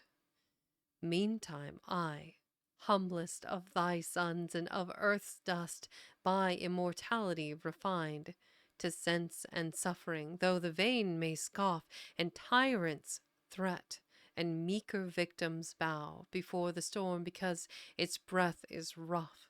To thee, my country, whom before as now I loved and love, devote the mournful lyre and melancholy gift high powers allow to read the future, and if now my fire is not at once it shone over thee, forgive. I but foretell thy fortunes, then expire. Think not that I would look on them and live. A spirit forces me to seek and speak, and for my guerdon grants not to survive. My heart shall be poured over thee and break.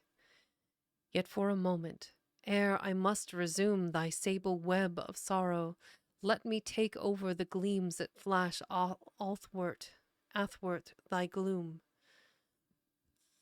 A softer glimpse. Some stars shine through thy night, and many meteors, and above thy tomb leans sculptured beauty which death cannot blight. And from thine ashes boundless spirits rise to give thee honor and the earth delight. Thy soil shall still be pregnant with the wise, the gay, the learned, the generous, and the brave, native to thee as summer to thy skies, conquerors on foreign shores and the far wave, discoverers of new worlds which take their name. For thee alone they have no arm to save, and all thy recompense is in their fame, a noble one to them, but not to thee. Shall they be glorious, and thou still the same? Oh, more than these illustrious far shall be the being, and even yet he may be born. the mortal Saviour who shall set thee free, and see thy diadem so changed and worn by fresh barbarians, on thy brow replaced, and the sweetest sun replenishing thy morn, thy moral morn, too long with clouds defaced, and noxious vapours from Avernus risen, such as all they must breathe who are debased by servitude and have the mind in prison. Yet though, yet through this centuried eclipse of woe, some voices shall be heard, and earth shall listen. Poets shall follow in the path I show, and make it broader. The same brilliant sky, which cheers the birds to song, shall bid them glow, and raise their notes as natural and high. Tuneful shall be their numbers. They shall sing many of love and some of liberty. But few shall soar upon the eagle's wing, and look in the sun's face with eagle's gaze, all free and fearless as the feathered king, but fly more near the earth.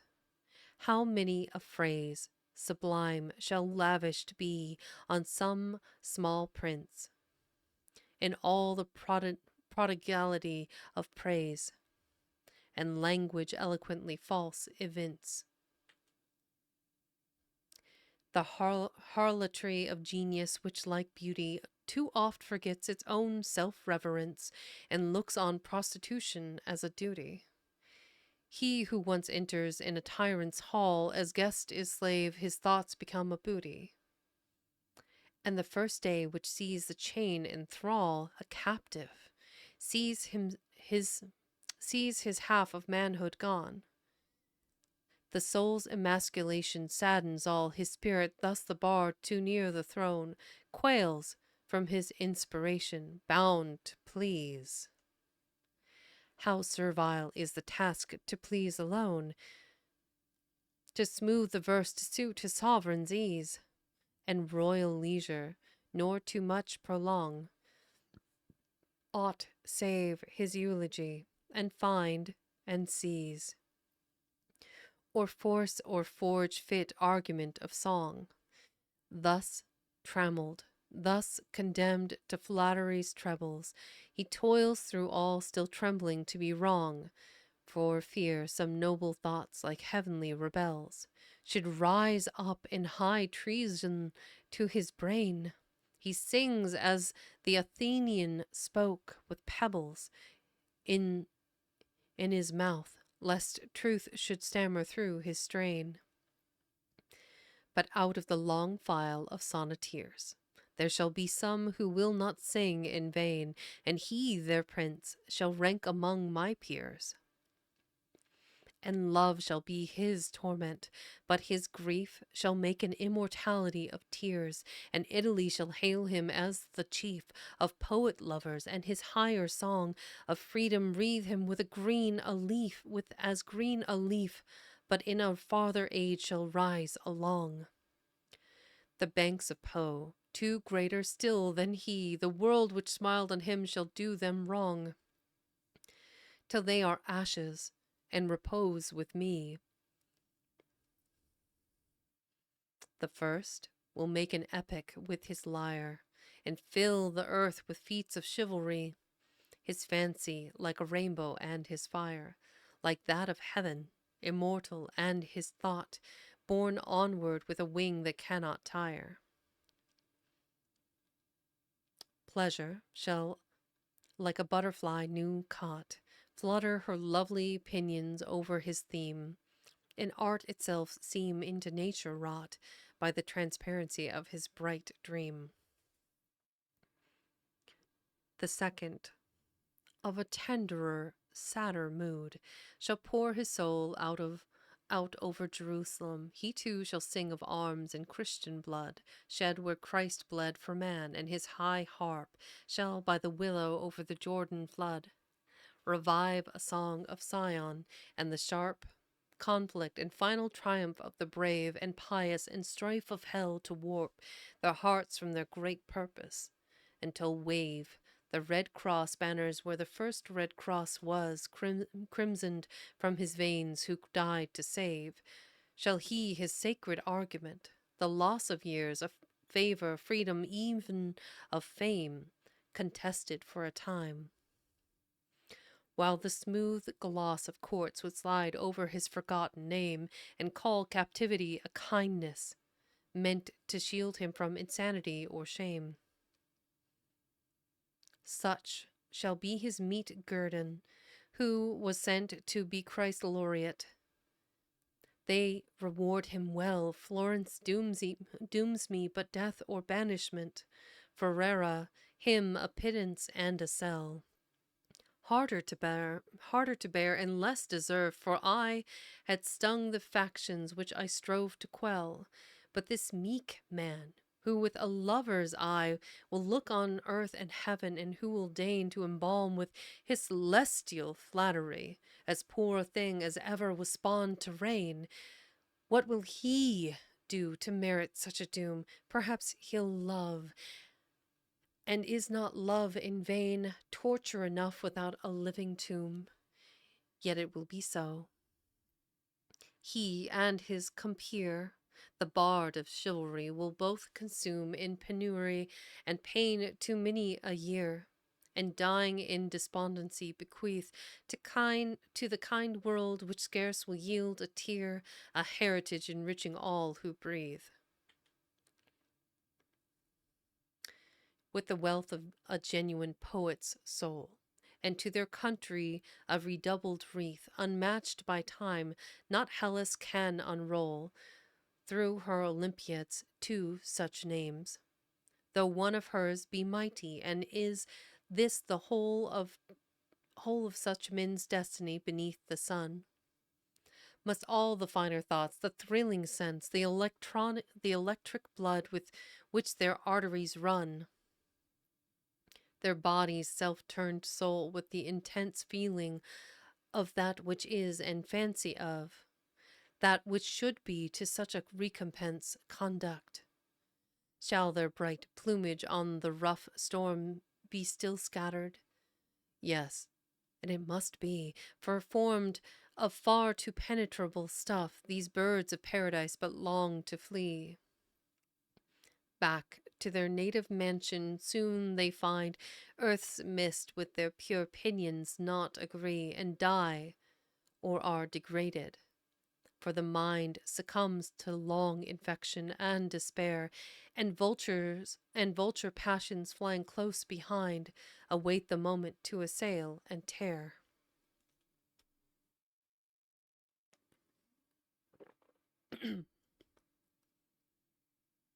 And when at length the winged wanderers stoop, then is the prey bird's triumph. Then they share the spoil, overpowered at length by one fell swoop. Yet some have been untouched who learned to bear, some whom no power could ever force to droop, who could resist themselves even hardest care, and task most hopeless. But some such have been, and if my name amongst the number were, that destiny austere and yet serene were prouder than more dazzling fame unblessed, the Alps' snow summit nearer heaven is seen than the volcano's fierce eruptive crest, whose splendor from the black abyss is flung, while the scorched mountain from whose burning breast a temporary torturing flame is wrung, shines for a night of terror, then repels its fire to the hell from whence it sprung, the hell which in its entrails ever dwells. Heavy. That was the third canto. How many more do we have? I think at least, well, obviously four. Okay. We shall finish the fourth canto, and then after that, I'm not sure. We have about 20 minutes left in today. And I'm going to do my very, very best to make sure we don't have any more interruptions before that time surpasses. So, For those of you that are new here, I am Vexing Cat, and I am currently reading through the selected poems of Lord Byron, a 18th century poet who died at 36, famous in Anglophiles everywhere. Amazing poet, satirical poetry, love poetry, a lot of homages to um, other writers from before his time, uh, overly critical of his peers in his circles in the UK, Greece, Italy. Welcome in, Blatherskite. Oh, Blatherskite, that's a good name. Rather obscure. Okay, so we have the Canto the Fourth. So we're currently reading through the sections. Yes, a blathering Blatherskite. We are reading through the prophecy of Dante, which is in itself multiple cantos. I think it ends on this fourth canto and goes into something else after. All right. Shall we return to the void? Canto the first, bleh. Canto the fourth. Many are poets who have never penned their inspiration, and perchance the best. They felt and loved and died, but would not lend their thoughts to meaner beings they compressed. The God within them, and rejoined the stars, unlaureled upon earth, but far more blessed than those who are degraded by the jars of passion and their frailties linked to fame, conquerors of high renown, but full of scars. Many are poets, but without the name. For what is poesy but to create poesy? What is poesy but to create? From overfeeling good or ill and aim at an external life beyond our fate, and be the new Prometheus of new men, bestowing fire from heaven, and then, too late, finding the pleasure given repaid with pain, and vultures to the heart of the bestower, who, having lavished his high gift in vain, lies chained to his lone rock by the seashore. So be it. We can bear. But thus all they, whose intellect is an overmastering power which still recoils from its encumbering clay, or lightens it to spirit whatsoever the form which their creations may essay, are bards. The kindled marble's bust may wear more poesy upon its speaking brow than aught less than the Homeric page may bear. One noble stroke with a whole life may glow, or deify the canvas till it shine with beauty so surpassing all below that they who kneel to idols so divine break no commandment, for high heaven is there, transfused, transfigurated, and the line of poesy which peoples but the air, with thought and beings of our thought reflected, can do no more than let the artist share the palm, he shares the peril and dejected, faints over the labor unapproved. Alas, despair and genius are too oft connected. Within the ages which before me pass, art shall resume and equal even the sway, which with the Apelles and old Phidias she held in Hellas' unforgotten day. Ye shall be taught by ruin to revive the Grecian forms at least from their decay. And Roman souls at last again shall live in Roman works wrought by Italian hands, and temples, loftier than the old temples, give new wonders to the world. And while still stands the austere Pantheon, into heaven shall soar a dome its image, while the base expands into fame surpassing all before. Such as all flesh shall flock to kneel in, Never such sight hath been unfolded by a door as this, to which all nations shall repair and lay their sins at this huge gate of heaven, and the bold architect unto whose care the daring charge to raise it shall be given, whom all hearts shall acknowledge as their Lord, whether into the marble chaos driven. His chisel bid the Hebrew at whose word Israel left Egypt stop the waves in stone, or hues of hell be by his pencil poured over the damned before the judgment throne. Such as I saw them, such as all shall see, or fanes be built on grandeur yet unknown. The stream of his great thoughts shall spring from me, the Gilbeline, who traversed the three realms which form the empire of eternity. Amidst the clash of swords and clang of helms, the age which I anticipate no less shall be the age of beauty, and while whelms calamity the nations with distress. The genius of my country shall arise, a cedar towering over the wilderness, lovely in all its branches to all eyes, fragrant as fair and recognized afar. Wafting its native incense through the skies, sovereign shall pause amidst their sport of war. Weaned for an hour from blood to turn and gaze on canvas or on stone, and they who mar all beauty upon earth, compelled to praise, shall feel the power of that which they destroy. And art's mistaken gratitude shall raise to tyrants who but take her for a toy. Emblems and monuments and prostitute her charms to pontiffs proud, who but employ the man of genius as the meanest brute.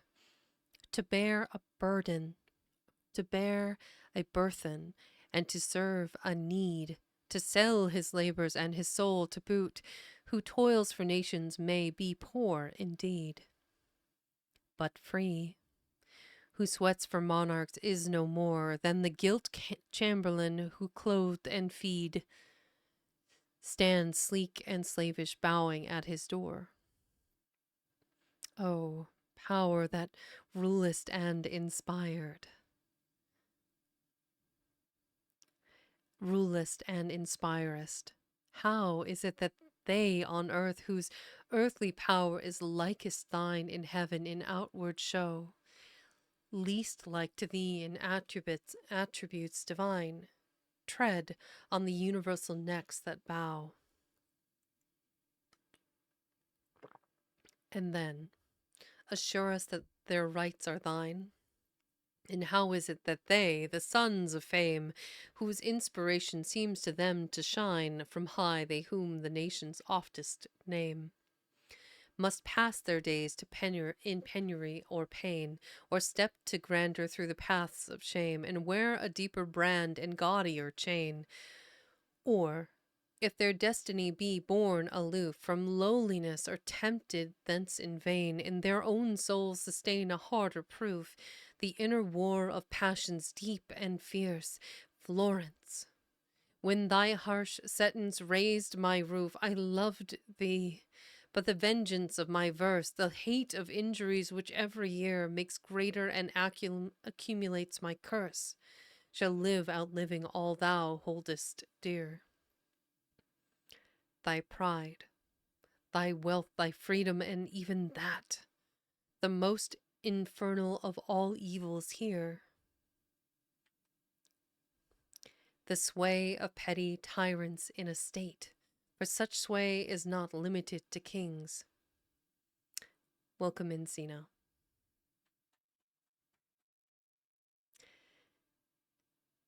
And demagogues yield to them but in date, as swept off sooner in all deadly things, which make men hate themselves and one another, in discord, cowardice, cruelty, all that springs from death, the sin-born's incest with his mother, in rank oppression in its rudest shape. The faction chief is but the sultan's brother, and the worst despot's far less human ape. Florence. When this lone spirit, which so long yearned as the captive toiling at escape, to fly back to thee in despite of wrong and exile saddest of all prisoners, who has the whole world for dungeon strong, seas, mountains, and the horizon's verge for bars, which shut him from the sole small spot of earth where, whatsoever his fate, he still were hers, his country's, and might die where he had birth, Florence. When this lone spirit shall return to kindred spirits, thou wilt feel my worth, and seek to honor with an empty urn the ashes thou shalt never obtain. Alas, what have I done to thee, my people? All thy stern are all thy dealings, but in this they pass the limits of man's common malice. For all that a citizen could be, I was raised by thy will, all thine in peace or war, and for this thou hast warred with me. 'Tis done. I may not overleap the eternal bar built up between us, and will die alone, beholding with the dark eye of a seer the evil days to gifted souls foreshown, foretelling them to those who will not hear, as in the old time, till the hour be come, when truth shall strike their eyes through many a tear, and make them own the prophet in his tomb.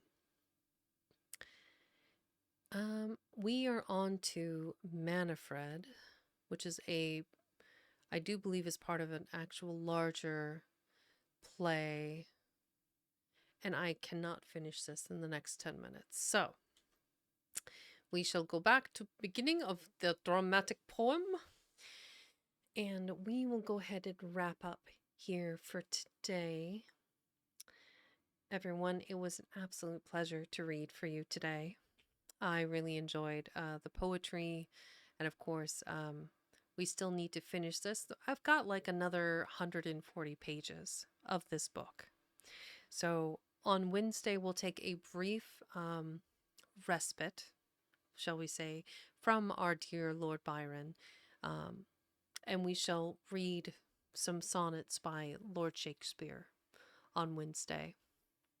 I'm looking forward to that because some of my favorite poems that I have ever read uh, will be read on Wednesday. So, to all of you lovely people that stuck around and listened today, I appreciate you. New followers, Blatherskite, Marto, Marmotab, Carl the Hot Dog, Kremlin.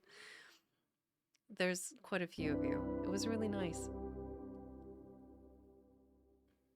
And Horo the Wise, too. Welcome in. Um, Thank you for following. I appreciate each and every one of you. Let's find somebody who you could all enjoy listening to. Maybe there's a nice artist out there. Unfortunately, Sino is no longer streaming, so we'll need to find somebody else we can relax and enjoy. Bear with me a moment while I search the internet for someone to watch. Let's see. Mhm. Oh, and as a friendly reminder, since Twitch has a limit on how long I can keep my VODs up, if you wanted to see or listen to any past stories like Treasure Island or Peter Pan, or um, I read the entirety of Mary Shelley's Frankenstein, or the entirety of Bram Stoker's Dracula, all of that is up on my YouTube. So if you want to check those out, you just do a little quick, yep, Valis has got it. Check out my link tree. I have a TikTok that I haven't done that much with, and I have a YouTube that I put all of my VODs on. They're not edited, so good luck. I'm slowly going through them and making sure the beginning of each chapter is in. in there, and then yes, thank you, teeth. Bonk. I am adding the chapter timestamps in, so it makes it a little bit easier. So if you needed to like step away, it's like, okay, I just listened to chapter 3. I want to come back and listen to chapter 4. You can save and leave and be able to come back for the chapter you need to listen to. Okay. I got distracted, which is what happens when I start talking about other things other than reading. Um, let's see. There's some Shia. Oh, that's a little too wild. um, let's see. Romanea, Frosted Fricks, Hootie Hoo, Teamfight Tactics, Deep Rock Galactic. You know, I don't think we've taken a dive over to my friend Bear's stream in a minute. I'm gonna take us over there. My good friend Bear, whom I occasionally play Sea of Thieves with, is playing Deep Rock Galactic. Now, he is a variety game streamer, um, super chill, and in the words of other like PNG and V like VTubers, he is a flesh tuber. Just a real regular guy, chill vibes, calm voice. It'll be a good time. So give me a second. Let's go visit my friend Bear.